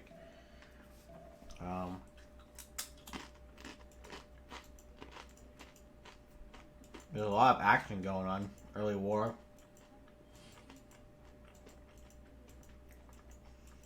But the most exciting part of it all is going to be coming whenever tanks are involved. That's when people are going to start falling.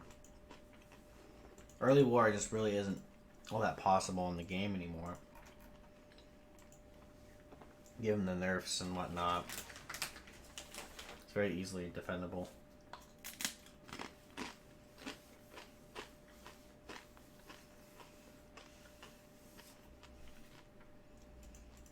It's difficult. You can't really. So I remember, right? We could like horse rush somebody and take them out, no problem. That got nerfed because they started doing a resource cap. Okay. Great. So that just kind of adjusted it, pushed it back. Where knights were the push, right? You could just go into knights, whatever, and deal with that. Well, that got nerfed, right? To where it took a whole nother tech to build. You had to get apprenticeship to even get into knights. Wasn't the case. So that slowed that down. Kind of made that not really possible. So I pushed the warring back to cuirassiers, right? So you still need the knights and the cuirassiers with bombards. And that's kind of where it's at now. But you get these top level players playing against one another, they're not just going to die to a Cuirassier Bombard push, right? They're going to play effectively. So then, which means the higher skill pushes that push, delays that type of push to tanks and artillery. So that's why it may appear boring, because it's slower. The game has been slowed down tremendously by Firaxis in response to people doing overkill on single player. Right. I like the early war. I want to be able to see somebody die to a horse rush. Like early game, Scythia had 4 times the military size of Zulu, right? Zulu should have lost a city, at least. Unable to.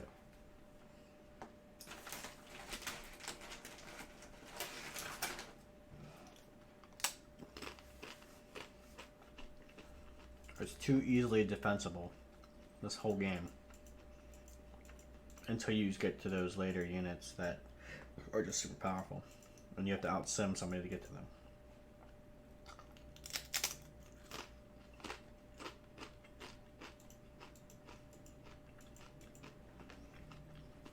And I guess I'm not that entertaining as well. So I don't really know what to say, how to be entertaining with it all. I'm just here to present the content, what people were doing to you guys, and you can ask questions about the game. That would help out a lot too.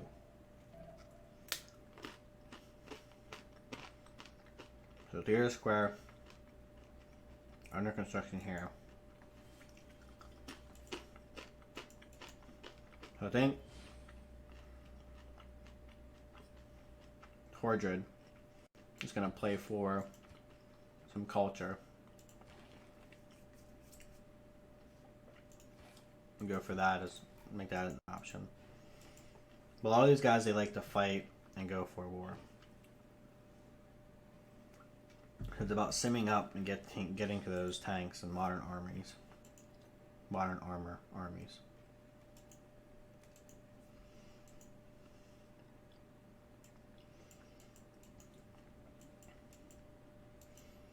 and Poland is trying to get a general. He wants his general for his winged hussars. Alright. He needs to get to, what's he attacking? Military, the tradition? Get to his next government so he can get the Grandmaster's Chapel, which will allow him to purchase the Winged Hussars with his faith, which he's getting 108 per turn. So that's what? One Winged Hussar every two and a half turns, roughly.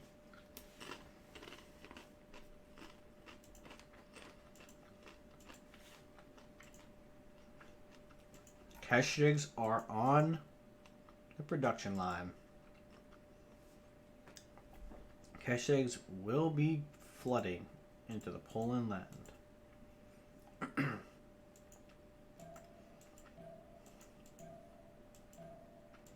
What will Kree do to adjust? What will Kree do?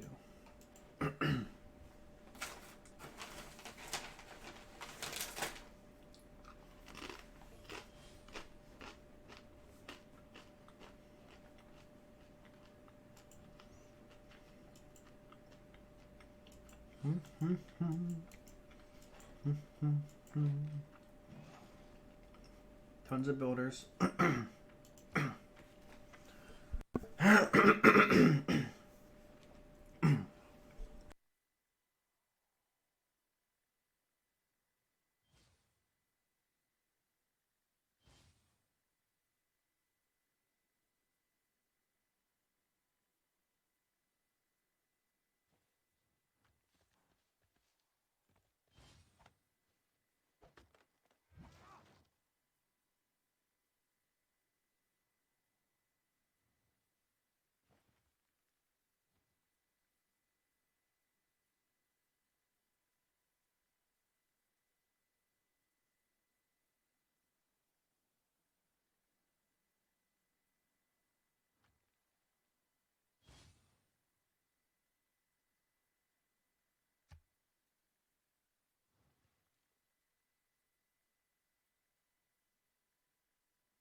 Oh wow, I've been muted this whole time. Didn't realize it.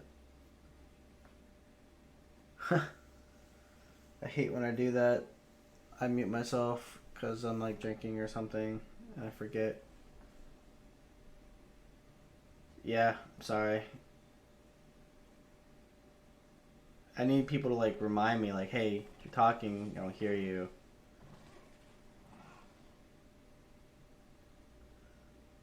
Alright. So I said a ton of things.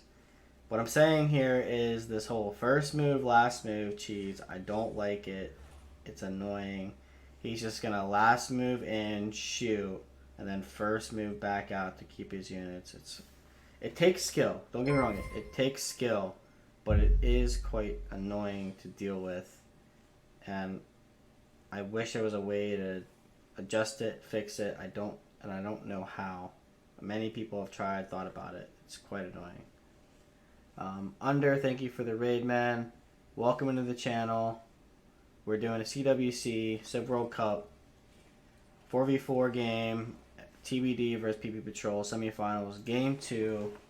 If you need to understand and know more about CWC, here's some information. Go check out the Discord. And if it's your first time here and you like this type of content, please consider following. Because I will be doing more Civ World Cup games in the future. And I do like casting these games. You guys make it fun and enjoyable. Last note, pay attention to the game here a little bit. I'll ask some questions here. And then there is a poll up for voting to see who will win. We can cover over kind of how the game has progressed. We have two guys, 78 science exactly each. Wow. And we have Tortured Freesim over here with 62 science.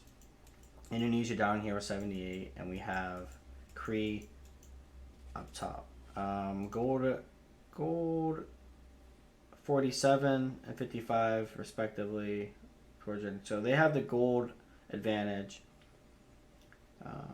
I'm surprised Cree doesn't have more gold with the commercial hubs and his trade routes.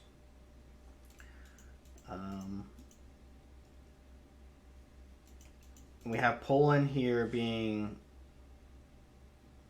pressured and aggressed by Mongolia using his first move, last move. So he first moves in the Keshigs, right? And then they can attack, shoots the walls, comes back, and just redoes that process over and over. We have builders galore over here in Japan. He's putting on theater districts. He's going for the culture aspect of it all. So maybe they'll try to get like a late game culture victory if possible. Zulu struggled for a while, but he's back on. He fixed it. He got his sim up. He has his unique ability. He has cores now. Oh yeah, they have tons of gold.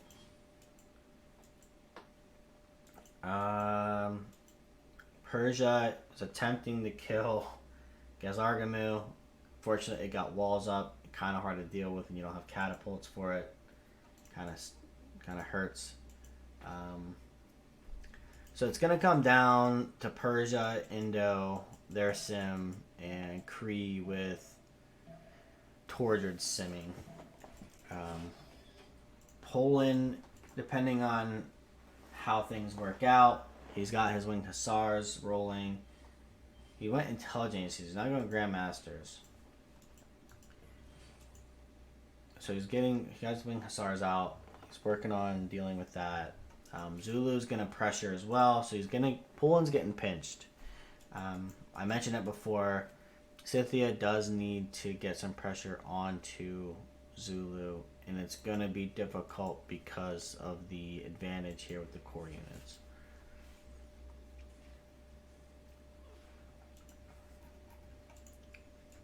So we're not too sure what's going on. We have tons of Keshigs already over here dealing damage. He switched to Grandmaster's Chapel. He must have misclicked or realized it's better to have it. to buy these units. Japan warrior. Alright, who has control of what? No one has control of those. Preslav, Almong has it. Rage has Gazargamu, Granada, Ben, and Singapore. So not much city-state control. Hattusa was destroyed by Mongolia, and Cardiff was taken by Japan.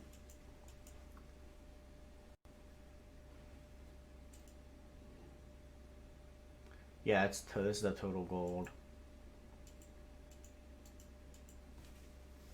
Mongolia, though, is losing gold per turn. 3 gold per turn. But his team is picking up on that. We have... Oh. There, so... Falcon went Dark Age. So did Zulu. Everyone else got golden. So, Penbrush, Monumentality Dark, Penbrush, Free Inquiry, Dark Age, Monumentality again, really? Penbrush.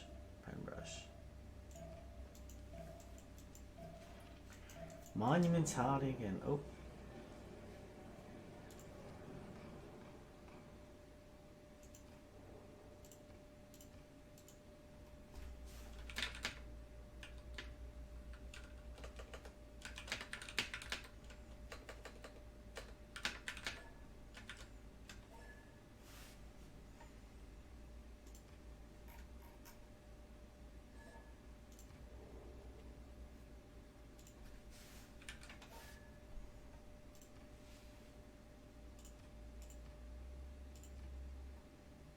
I go A, he goes B, all on me. Oh, wrong one. Yep, I go A, he goes B, everything all on me. 500 gold per turn, 50 is impossible. I mean, you could do it, but then you'd probably lack in science and culture and all that other stuff, so you'd end up just dying.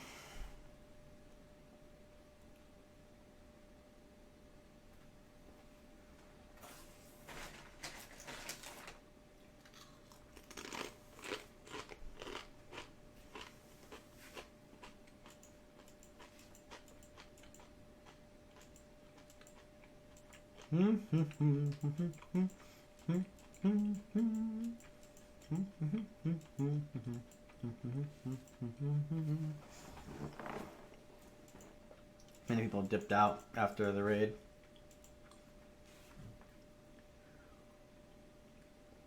It is what it is. I think under for the raid regardless.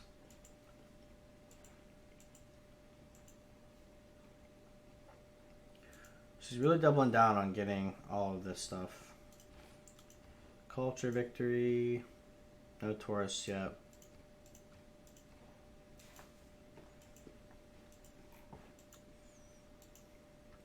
He managed to push back the cache eggs and stop that. I think Hussars are badass.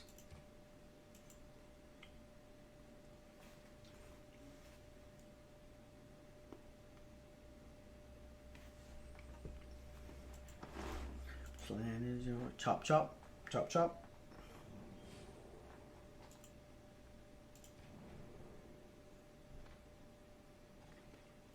Tordred got canceled. They canceled trade routes to Tordred. Whoo, buddy.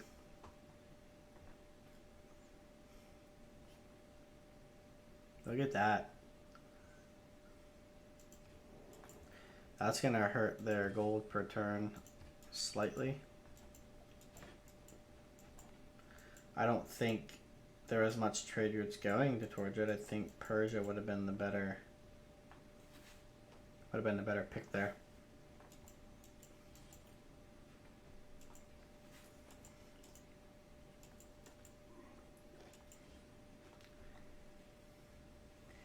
I think if you sufficiently min-max with Dido, it might possibly get over 300 gold per turn by 50. Possible, yeah. Pull in, chop chop, chop chop. Chop chop. Chop, chop, chop, chop. Moving the Keshigs on down the line. So you're going to harass Indo or Poland with it? Oh, but Poland's got the pagodas.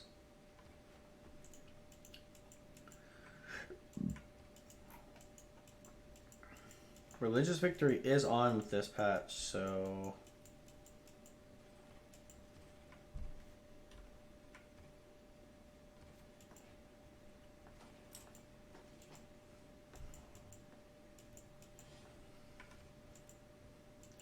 It's creeping in.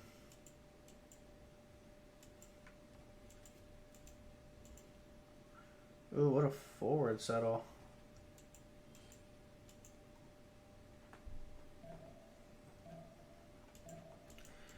Yeah, Zulu's probably like, I'll take care of Poland. Don't worry about it. Mongolia, you go down and mess with Falcon. You deal with it. I can handle Poland.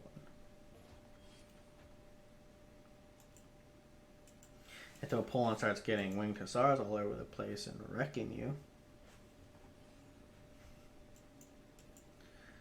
Ooh, knight. A knight corps. Maybe he pushes into Scythia. What is Scythia's overall goal here? Let's check out Persia down here. He's going to get pyramids next turn. Tons of builders are all going to get those extra charges.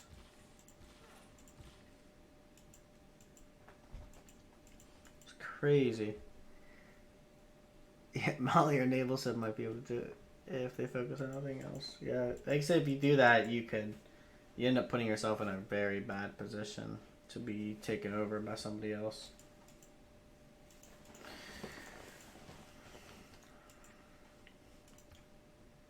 I mean, they still have the, like I said, I think they messed up. They saw that he had the most gold per turn. Realistically, he's just pretty much sending some to Mongolia.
Oh, I actually wasn't even paying attention to the... Indo got Hypatia. So Falcon got Hypatia. And people are waiting to get Isaac Newton.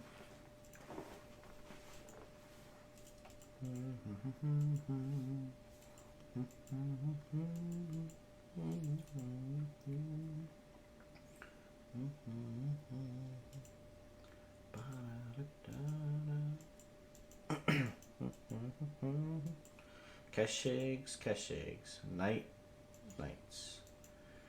So Keshigs and maybe Cuirassier pre-builds, and then you can promote or upgrade them into Knights of Cuirassiers. It's pretty nice, actually. Wings of stars, man. Oh boy. You gotta smack it all around. Do, do, do, do.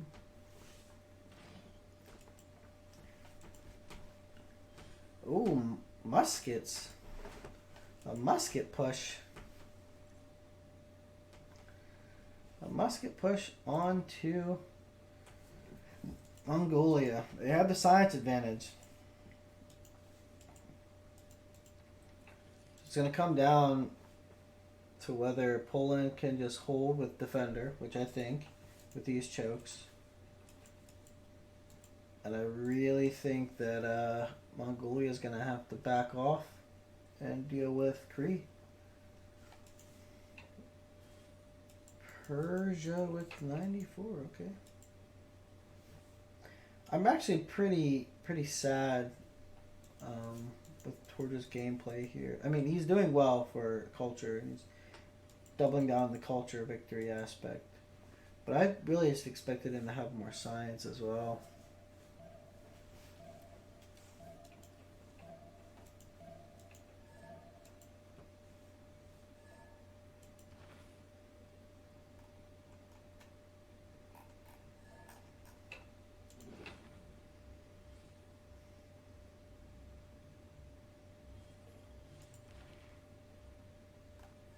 Yeah, it forced him. We're going to have to re-lobby. They did it last second, and it's going to force him to take it.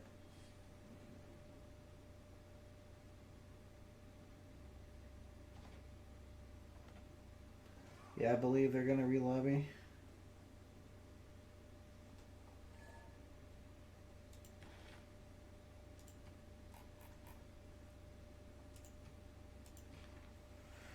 Currently, I think it's even score-wise though.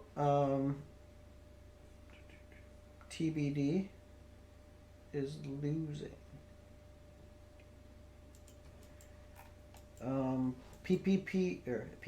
PPpatrol, they had the science advantage across the board, but TBD has the gold advantage across the board, I believe. Actually, no, not really. Overall. Yeah. I would say PPpatrol is winning.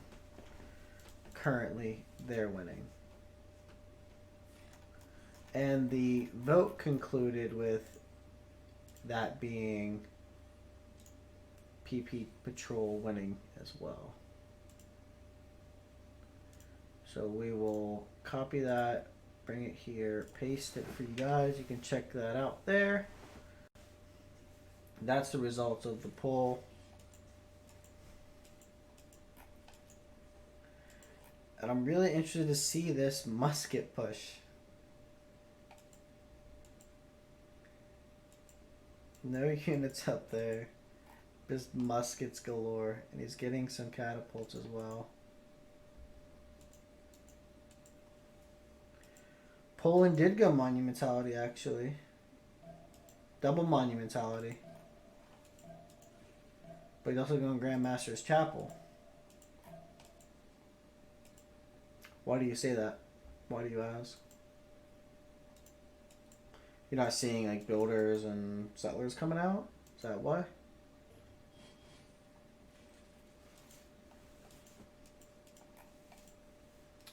Donatello artists. Look, there it is. There's the muskets.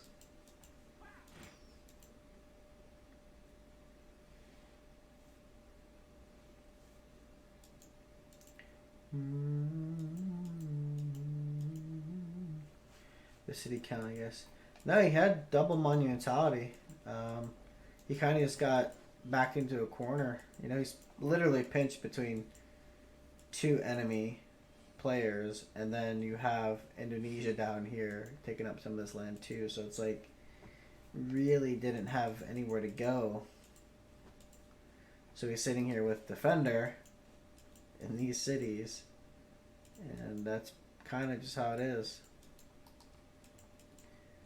I think it would be cool for him to send like a missionary or something, like down this way through this land, out around, and just start like converting Japan down here. I'd find that hilarious. To send some like apostles or something just through Indonesia's land and over here, start converting.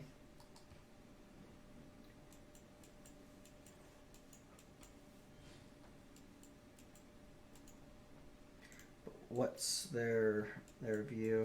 They can't even see. They see a city down this way. That's about it. Zulu and Mongolia. Yep. Zulu, Mongolia, Not good. You have Scythian on the side though to try to alleviate some pressure, but it's not gonna happen.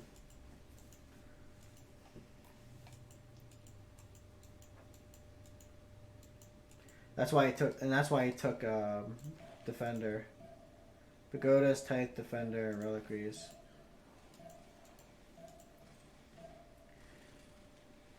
He can fight back on Mongolia here with Winged Hussars.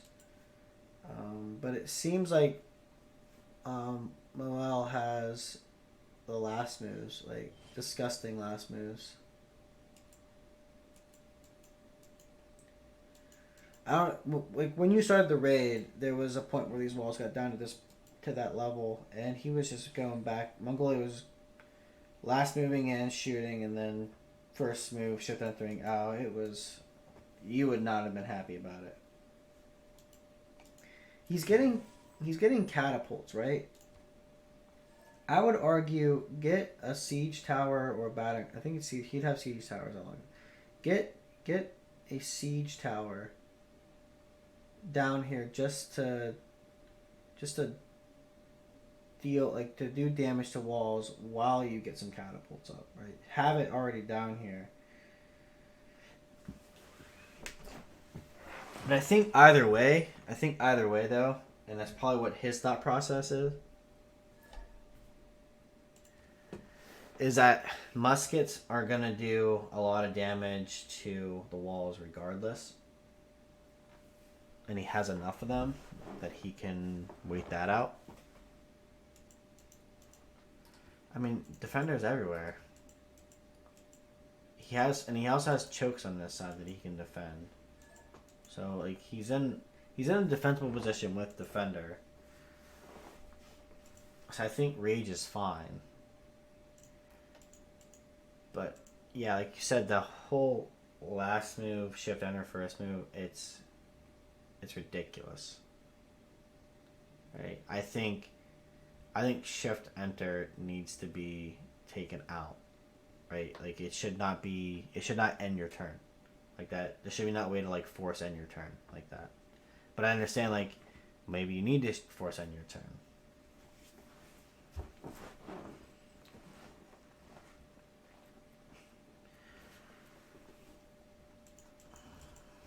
Yeah, true. Talking about muskets. But yeah, I think one of the ways you could fix it, if it's even possible, would be to delay the shift enter or the force ending of a turn by about like 5 seconds or so. So you can't, so the first 5 seconds of your turn, you can't force end your turn. I don't know if that's possible or not, but it would be interesting to see it.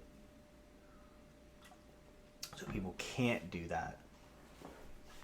Like I said before, it does take skill. Don't get me wrong. It does take a skill, a mindset to do all of that, and there's value. Definitely a lot of value in it. But it's just very annoying.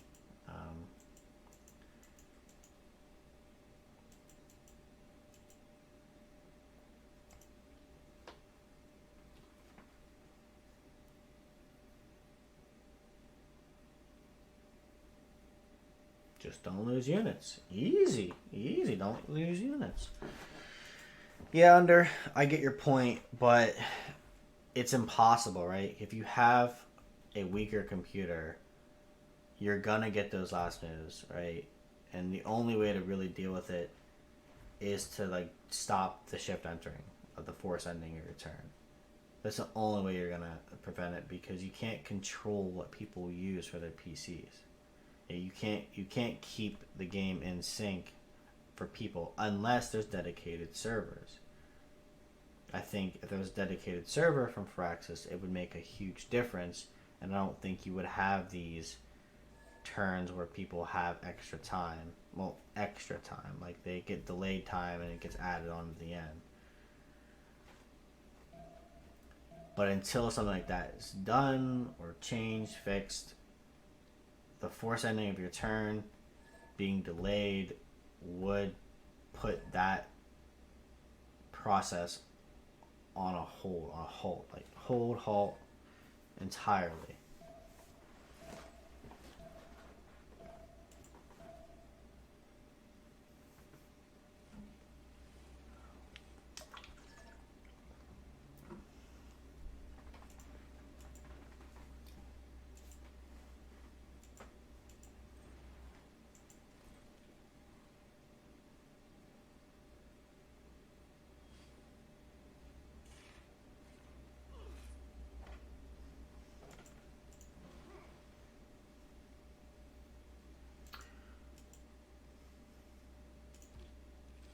Major defeat.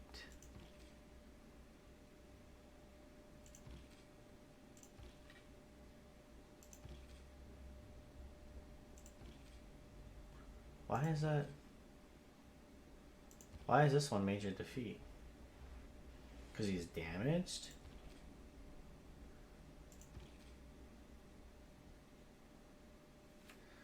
So, they both have military alliance. 55 base strength, ideal terrain.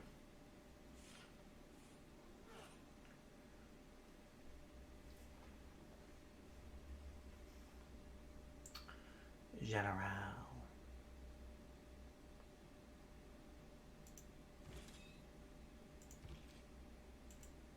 What? This general?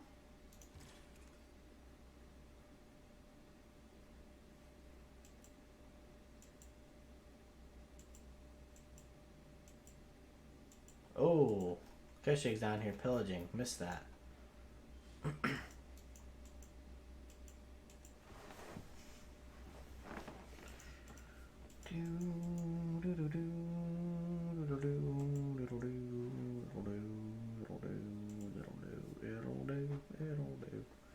It'll do.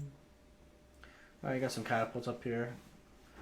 Gezargamu will fall, and Persia will put pressure on the Scythia. I think if they focused, honestly,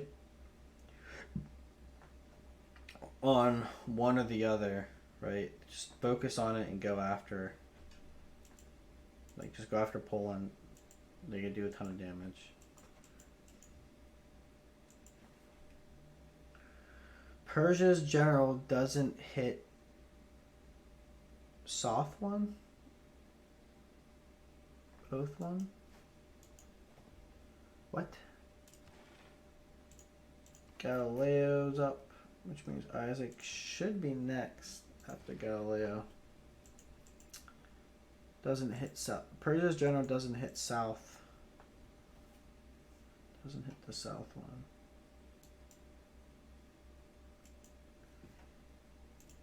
Yeah, I don't understand what you're talking about.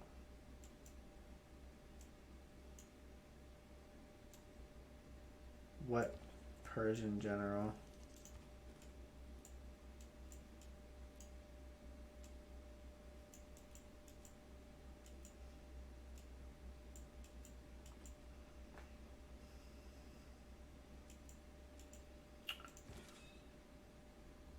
But it does.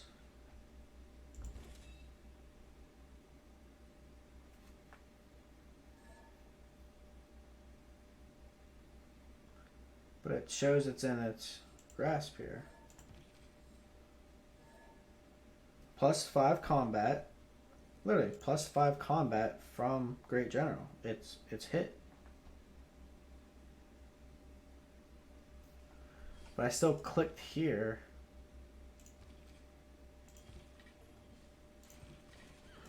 It still shows major defeat, which is odd.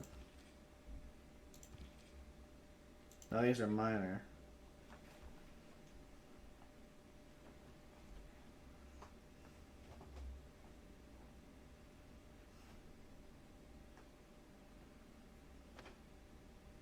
Lime's card, chopped it out. That needs nerf too. Sorry. Shouldn't be able to chop out any wall.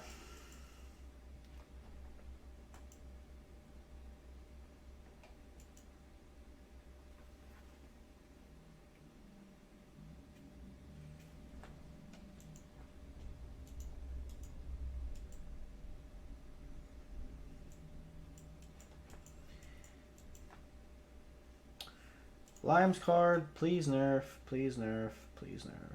No 100% production toward walls. No, no, no, no. That's just as bad as last move, first move.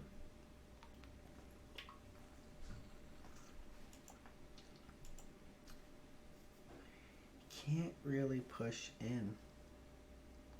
Good defense on Mongolia's part. But terrible. Oh, look at the gold change. Look at that. Yeah, Corny's in a strong position. Corny is their carry.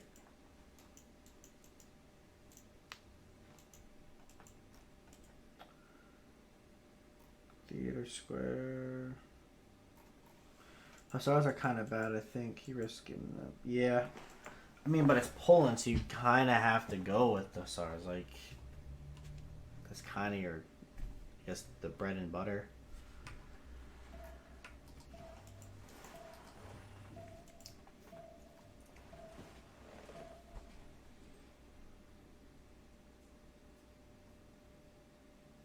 So you can't last move on Mole. You can't. Like, Rage cannot last move onto him because he gets an extra like 2 to 3 seconds.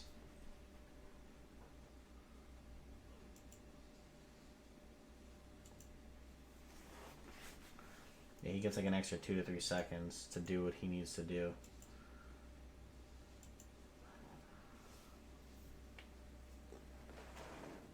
Wouldn't that be crazy? Like Mongolian, sorry.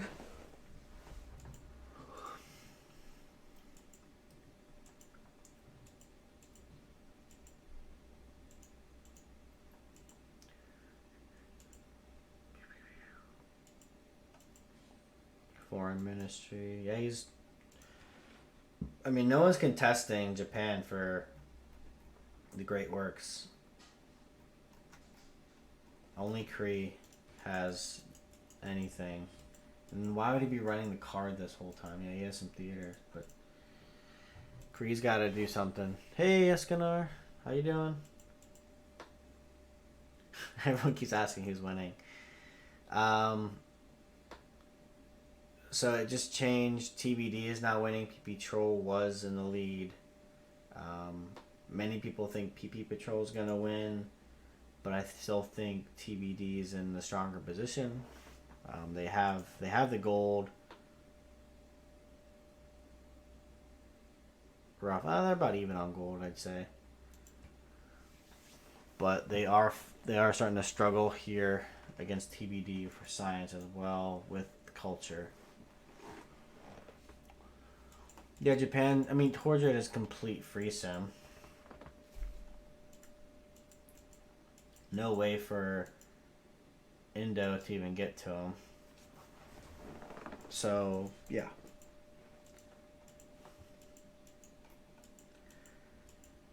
Kree needs to rule past Mongolia and go after Japan and put pressure on Japan. Look at his last moves, man. And then he's gonna first move it back. Watch. He last moved, killed some units, and then first moves back.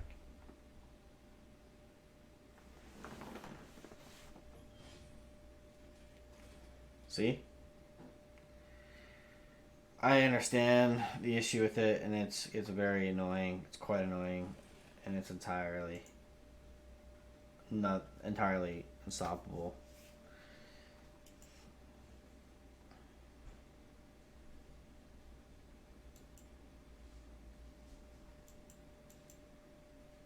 Personally, I kind of want to get a worse computer just so I can last move and then first move Shinta throughout.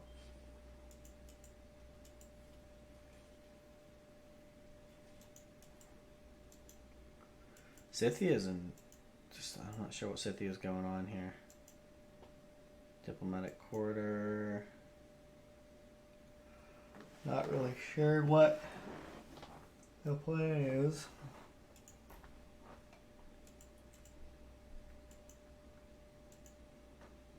Yazargamu is still alive.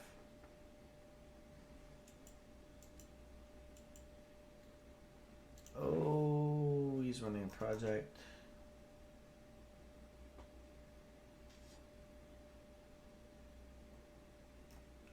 It's running projects.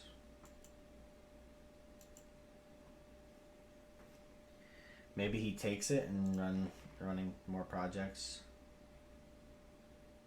Have them ready. You can't blame people for doing that. Yep. I mentioned it before.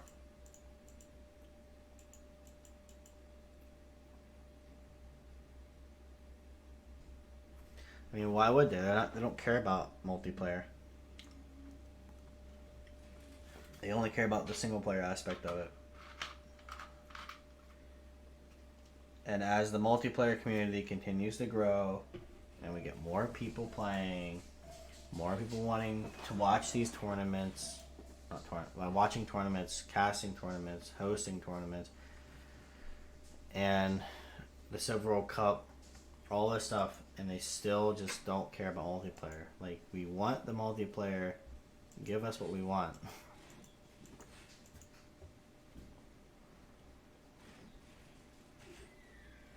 There we go. Now he's making a push.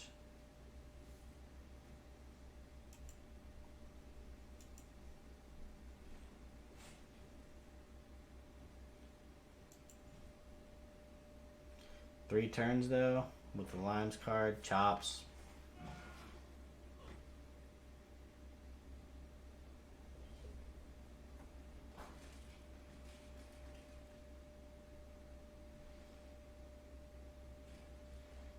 I believe he chopped the rainforest, and it took 2 turns off.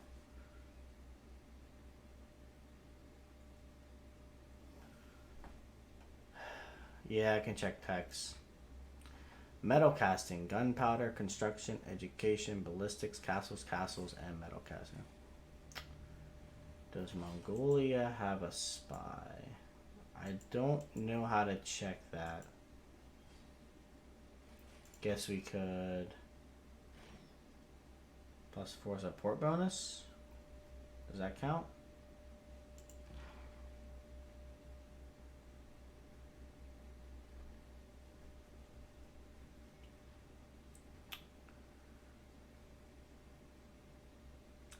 What do you mean?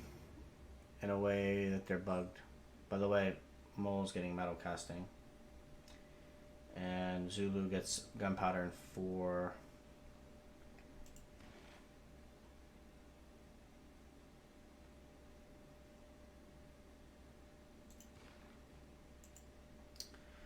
They always fail any mission. I mean, I've had some success with the missions. I actually did a Siphons fun for like 54% and still got it.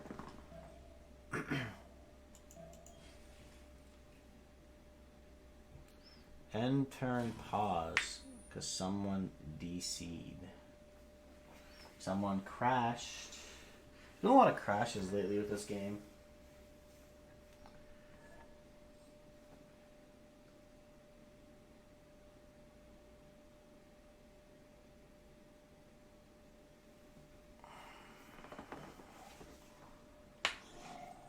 What? What does that even mean? Maybe don't pause middle of turn.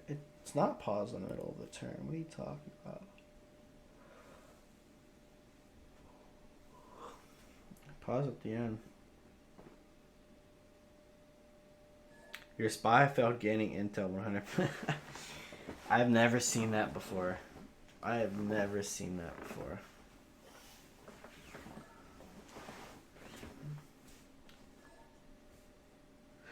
Oh, F4 fixes it every time. GG. Put on the blanky blank.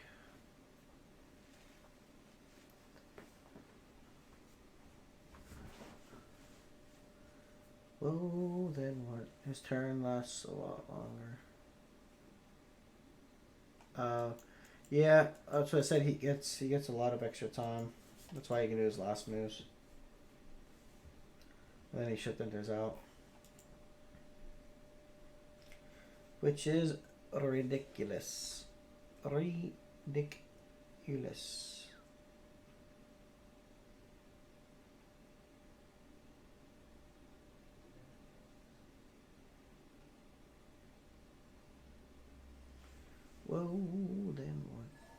you gonna do when the new wears off and the old shines through? They can't wait to fight your mom, no.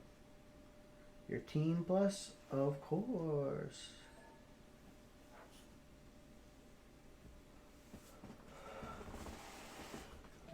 Oh boy.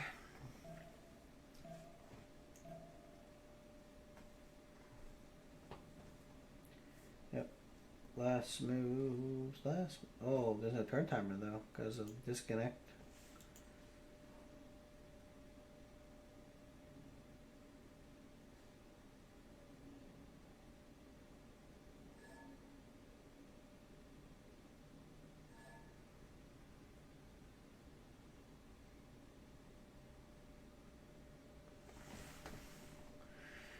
Jeez Louise. What is multiplayer helper supposed to do? Like, it's not preventing the AI from... It prevents the AI from actually doing moves, right? But they still queue up moves. Like...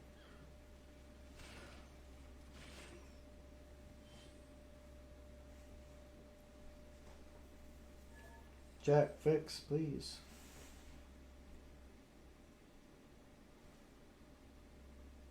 Yeah, intern.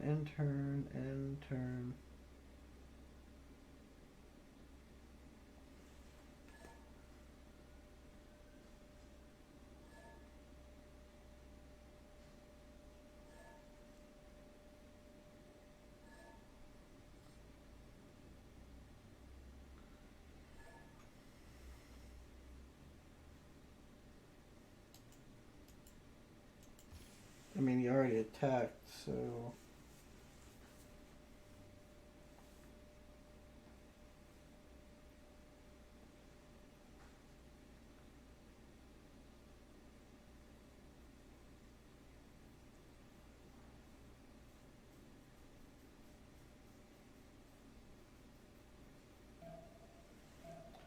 Three, two, one.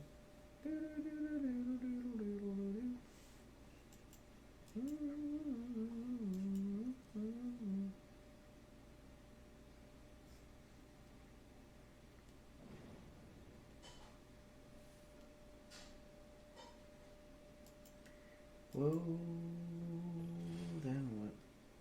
What you gonna do when the new wears off and the old shines through?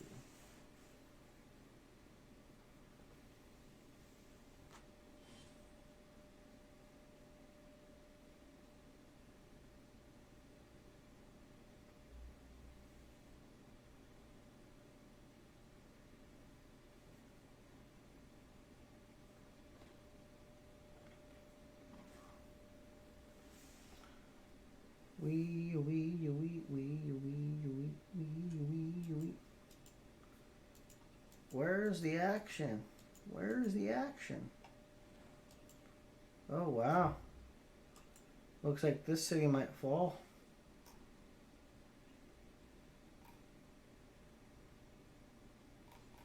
City gets raised.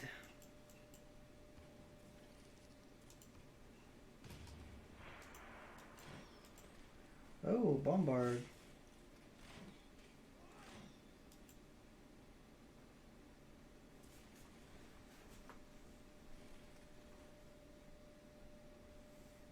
You can shoot it. But you want it to take away the crossbow.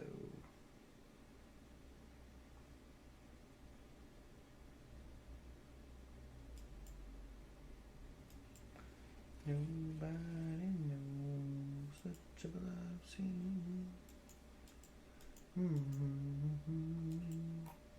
Yeah, I think Rage will die.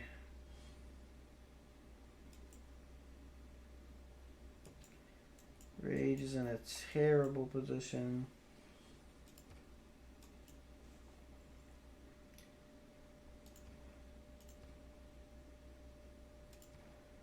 What is that? Poland has attracted enough tourists to make their culture dominant over ours.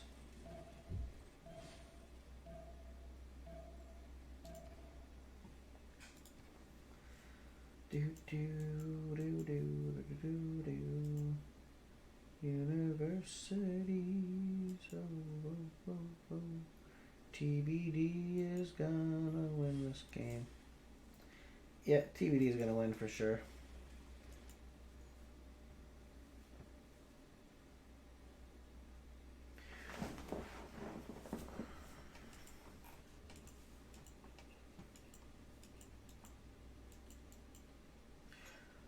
So Isaac Newton was recruited by Persia. About to see a jump in that. Jebel Barkal. Gazargamu down. Persia gonna put pressure onto the Zulu. Scythia. Yep, Poland. Not looking great.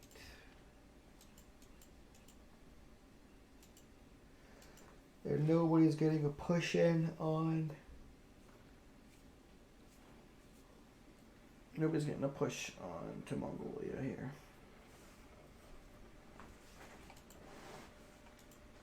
Well, then what? What you gonna do when the old wears off and the new shines through? Samurai 1 for the air school. Got 8 turns.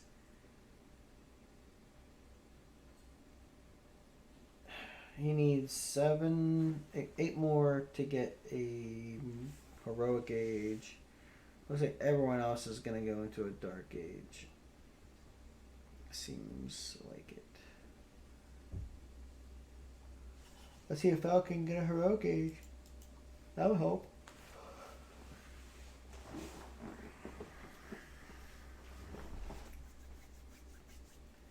Japan. Getting musicians and all this other stuff. Oh, the bombard hit. The last move in, shoot with the general. Pow. It's shot. It's down. The walls are coming down. The walls are coming down.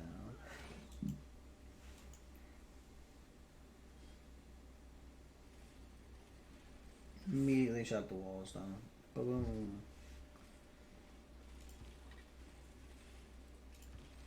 Major victory.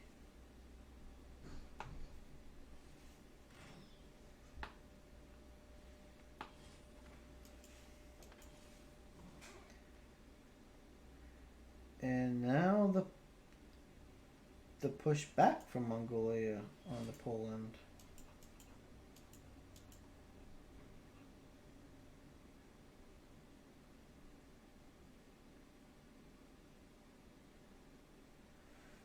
Just keep shooting.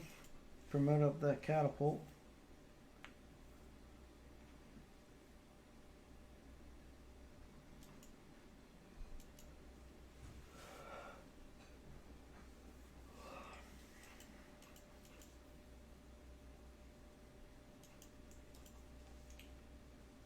What are we teching?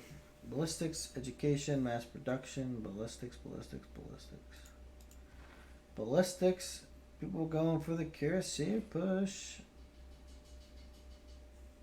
Rage, gunpowder 5 times. Oh, feels bad.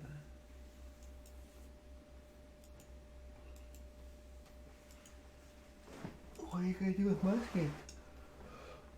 Oh. Stalemate. Yeah, just he might last move this into here. He should be able to. What is this here? It's a grassland, so last move that to there. You should be able to shoot fine. Yep. Maybe even across the river here. Oof. So you can double shoot with the bombards.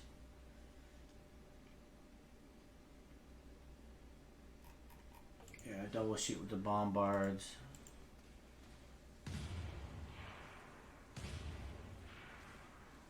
Oof. While he was shooting all of that, he got lasered down.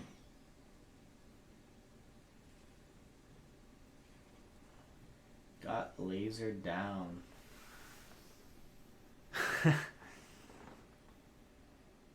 Yeah.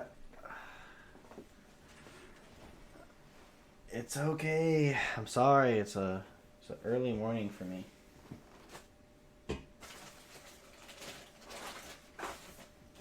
Here, we'll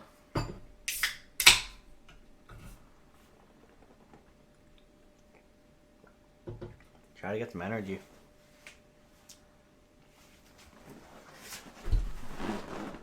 And I'll sit up.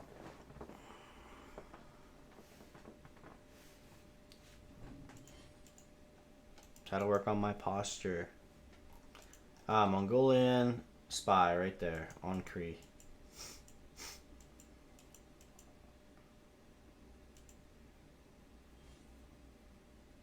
Oof. Feels bad. If only he had been able to get a promotion out of that. Probably could have saved it.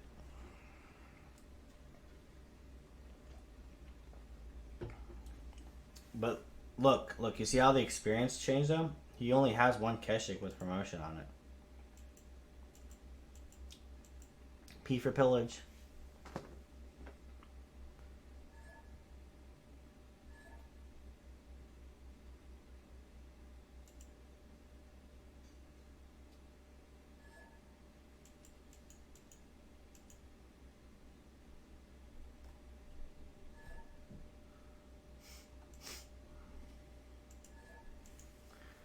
What?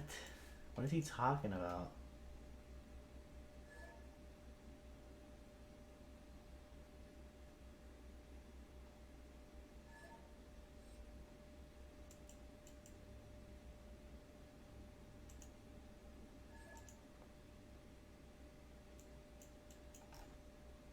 Got a promotion.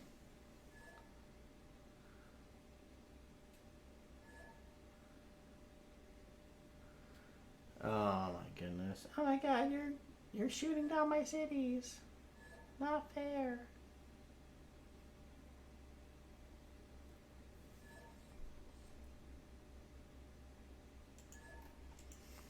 I don't think that's justifiable for a pause though.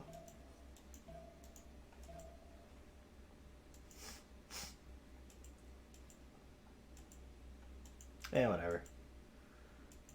These guys are respectable human beings. They respect the game and each other. No worries.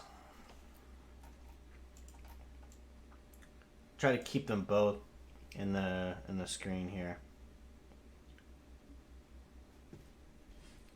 Gotta turn on some of the notifications. Last moves over there. This is where all the action is. This is like the perfect screen.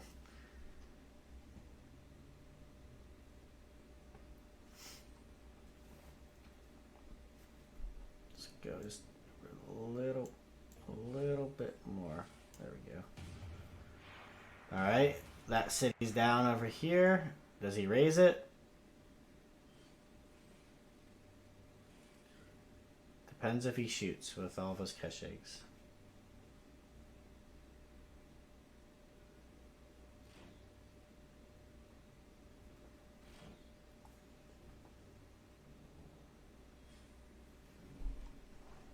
Alright, move that back. Oh, Kirasir. Shooting. How's the war going? Who's getting rolled first? Well, Mongolia just lost a city to Kree. Poland is getting pressured a lot by Zulu. There was a little bit of a scuff going on here. But it kind of stalled out because the Kree push kind of made Mongolia kind of step back. It looks like he's keeping the city.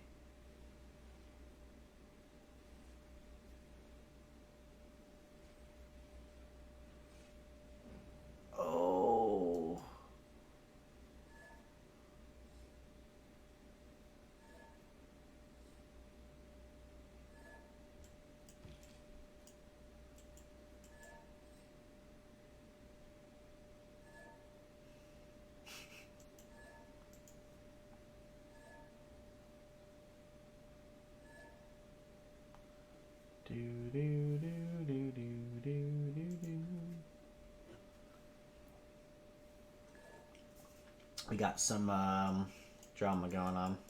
But yeah, we'll check out Scythia.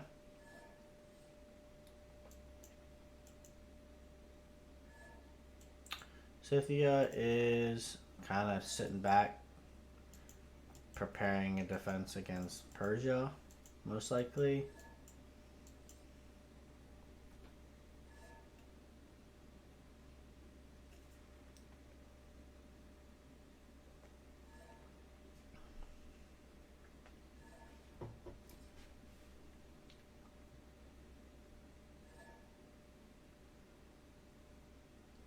They're talking about a spy. A spy just randomly disappeared or something.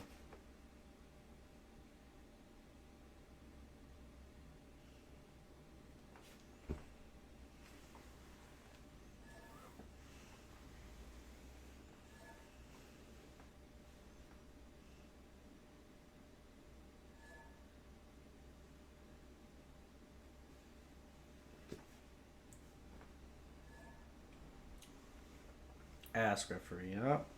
Looks like we're gonna wait for referee to get here to deal with this issue.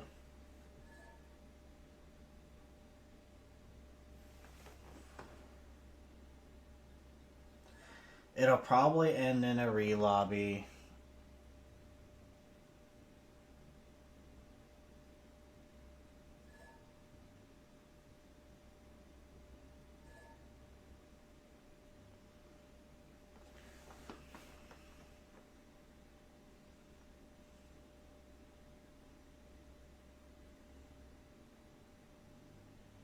Just raise cities, man.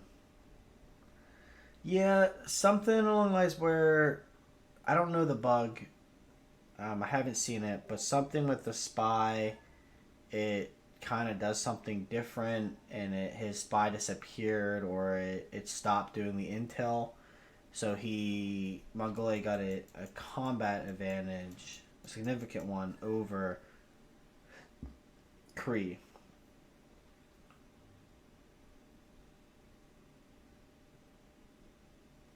So he wants that intel.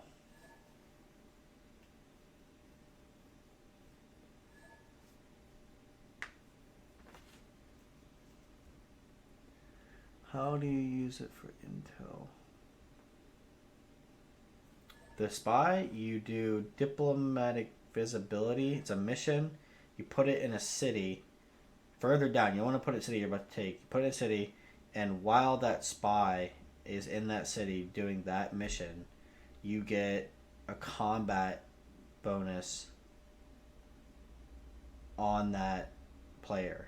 So all your units will get like +3 or something against that unit, or all their units.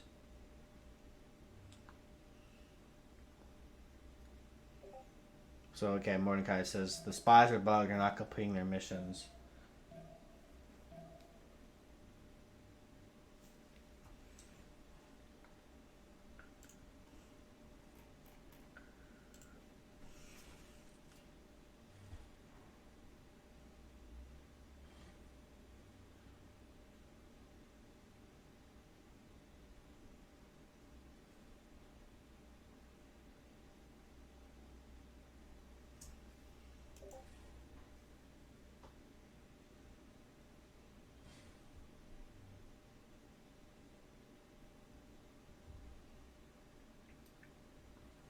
So you just lost a musket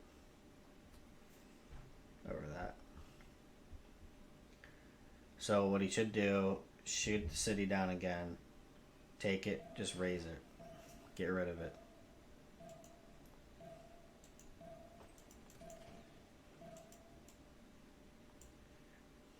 Ooh. Indo's putting some pressure on Mongolia as well. All right.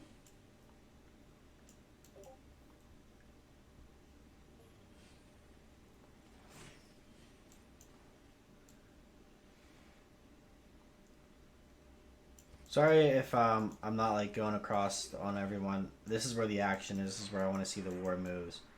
This is what's important. He took the city up here again. Does he raise it or does he try to keep it again?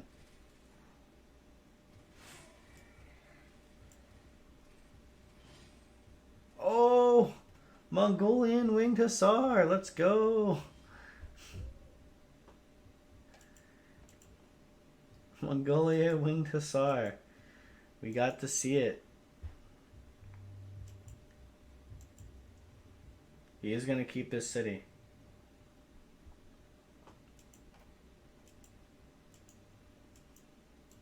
I think Mongolia will die. He's getting pressured a lot here. Being very distracted down this way. Can't really put a stop on this attack. And there's a clear science advantage. Unit advantage. Gold advantage. Only thing is, can Zulu kill Poland? Is the question. Sabaton intensify. I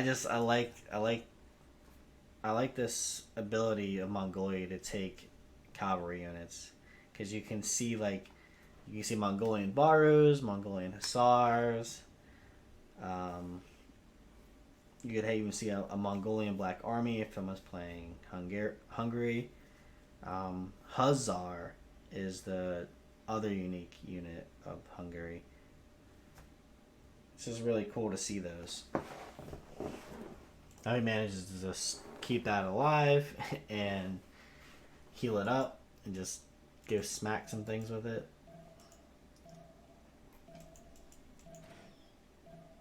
Alright, so we got some promotions over here. Yeah, anybody else in here, if you have an opinion on the experience change not scaling, please provide your insight and your opinion on it. Many people have been asking about it, and I do want to hear it. He did save it. He brought it back, so he does have it saved.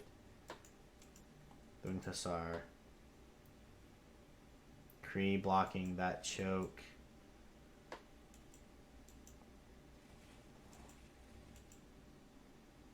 Alright. Another unit died down there.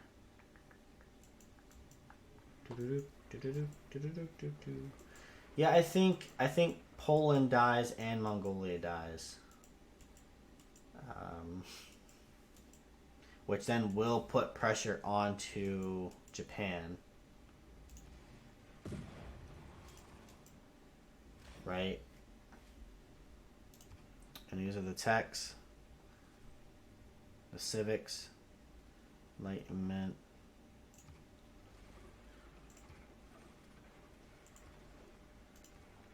Two more era score to get a heroic age. Oh wow. Torja could try to get a golden age, and Almo Zulu could try to there's no way. 3 turns, nah, there's no way you're gonna get 8 era score. I mean, it is possible, but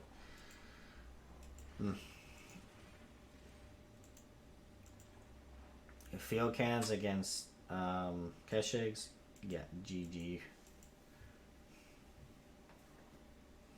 Yeah, I think Mongolia will die to Kree, and I believe Poland will die after to a Persia push, right? The Persian push.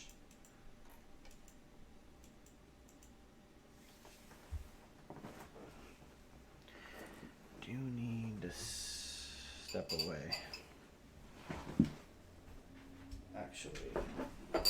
Actually, not quite. I want to get the action into the game here, because last moves and first moves are going on. I want to get my breakfast and eat it. I think the more expensive promotions make it harder for defenders, because the tripwire defense of range units cannot heal through promotions effectively. Overall, it benefits offense for warcips.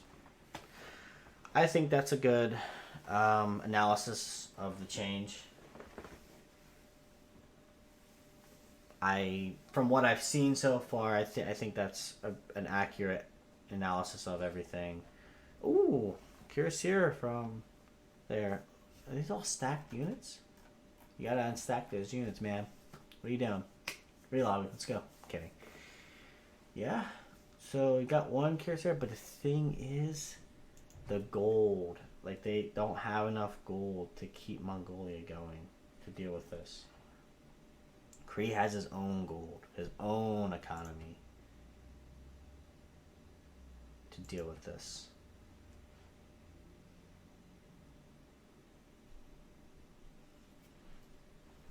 Alright, I'm gonna step away.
Though its face may change throughout the ages, history is written from the hand of the victor.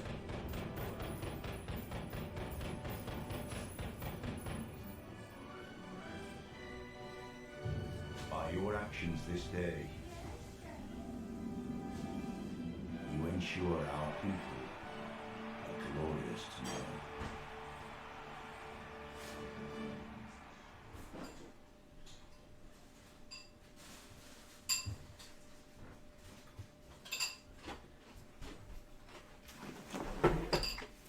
Oh, wow. I was getting breakfast and they GG'd. Wasn't even here for it. I completely missed it. I don't even know who conceded.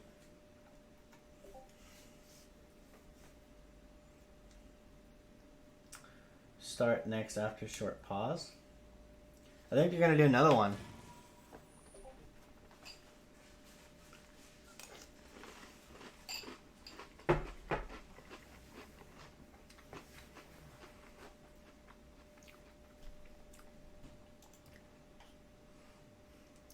I'm not sure who won.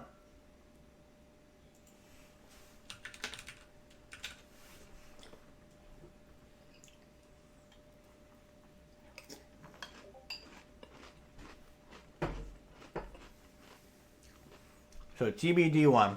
So they conceded to TBD.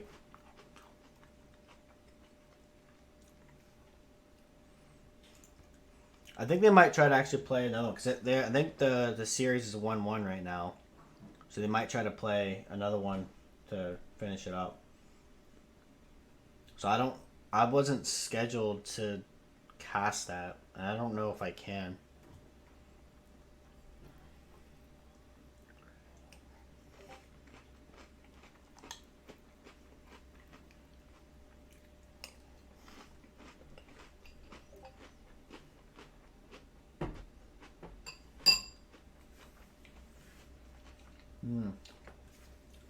There's nothing on the schedule for the third game.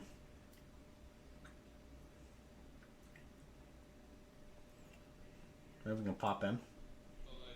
Hear what they're saying.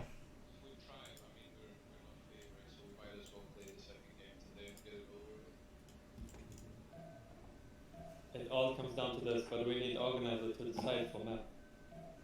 No, it's not enough. If it's not Yeah, fucking guys, Guys, we just play Pangea again? No. Dad chose Pangea. Guys. I chose Pangea. Exactly. maybe choose Highlands for Bagman. No, I don't think even that's a viable map. I think it's like inland seas, continents, All and the Pangea dice. seas. Guys, Please, just have Pangea. just Pangea, guys. Yeah, there's like one good map, 2 decent maps, and one. Guys, I just got off the phone with this news. Yeah, I got brains. They might. We're playing Highlands.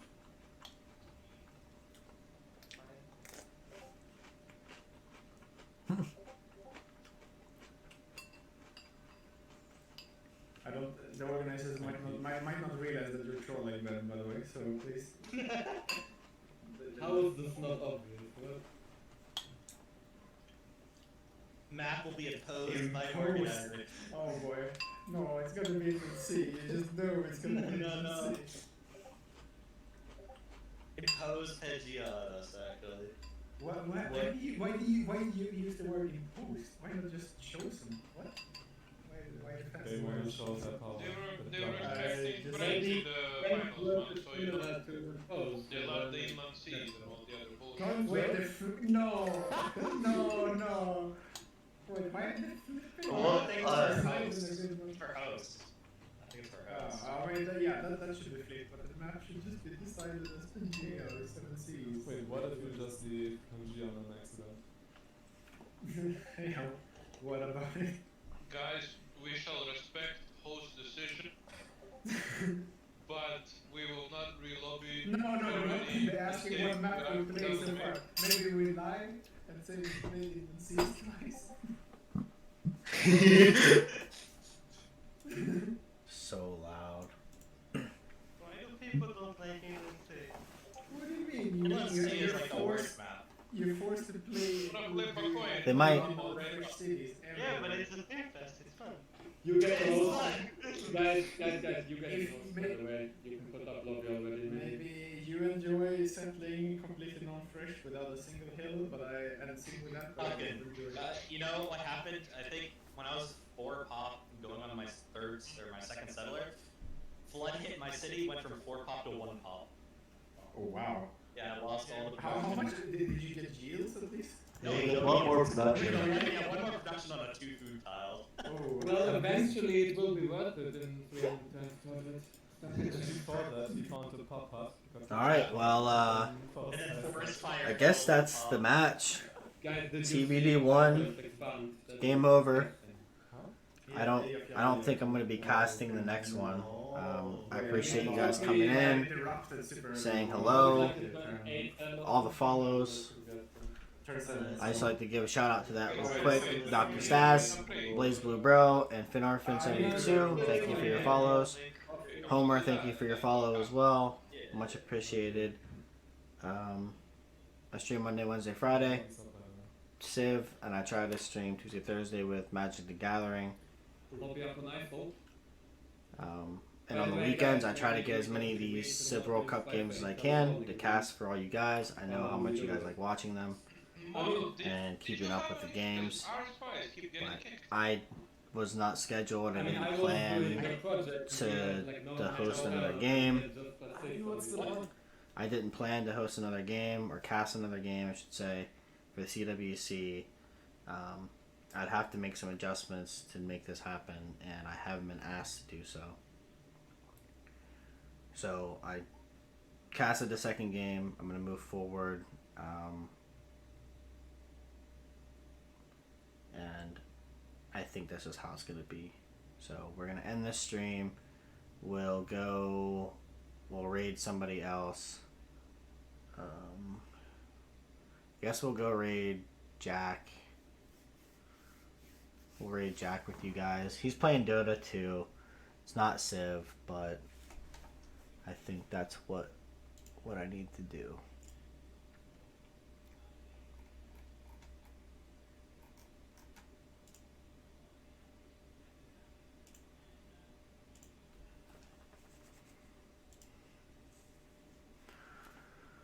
Oh, what's going on here?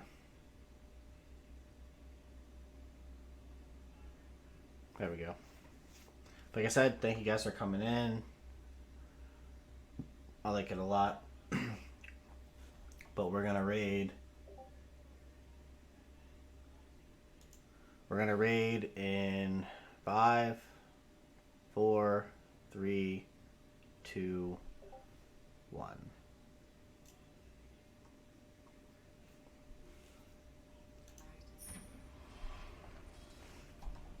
here and then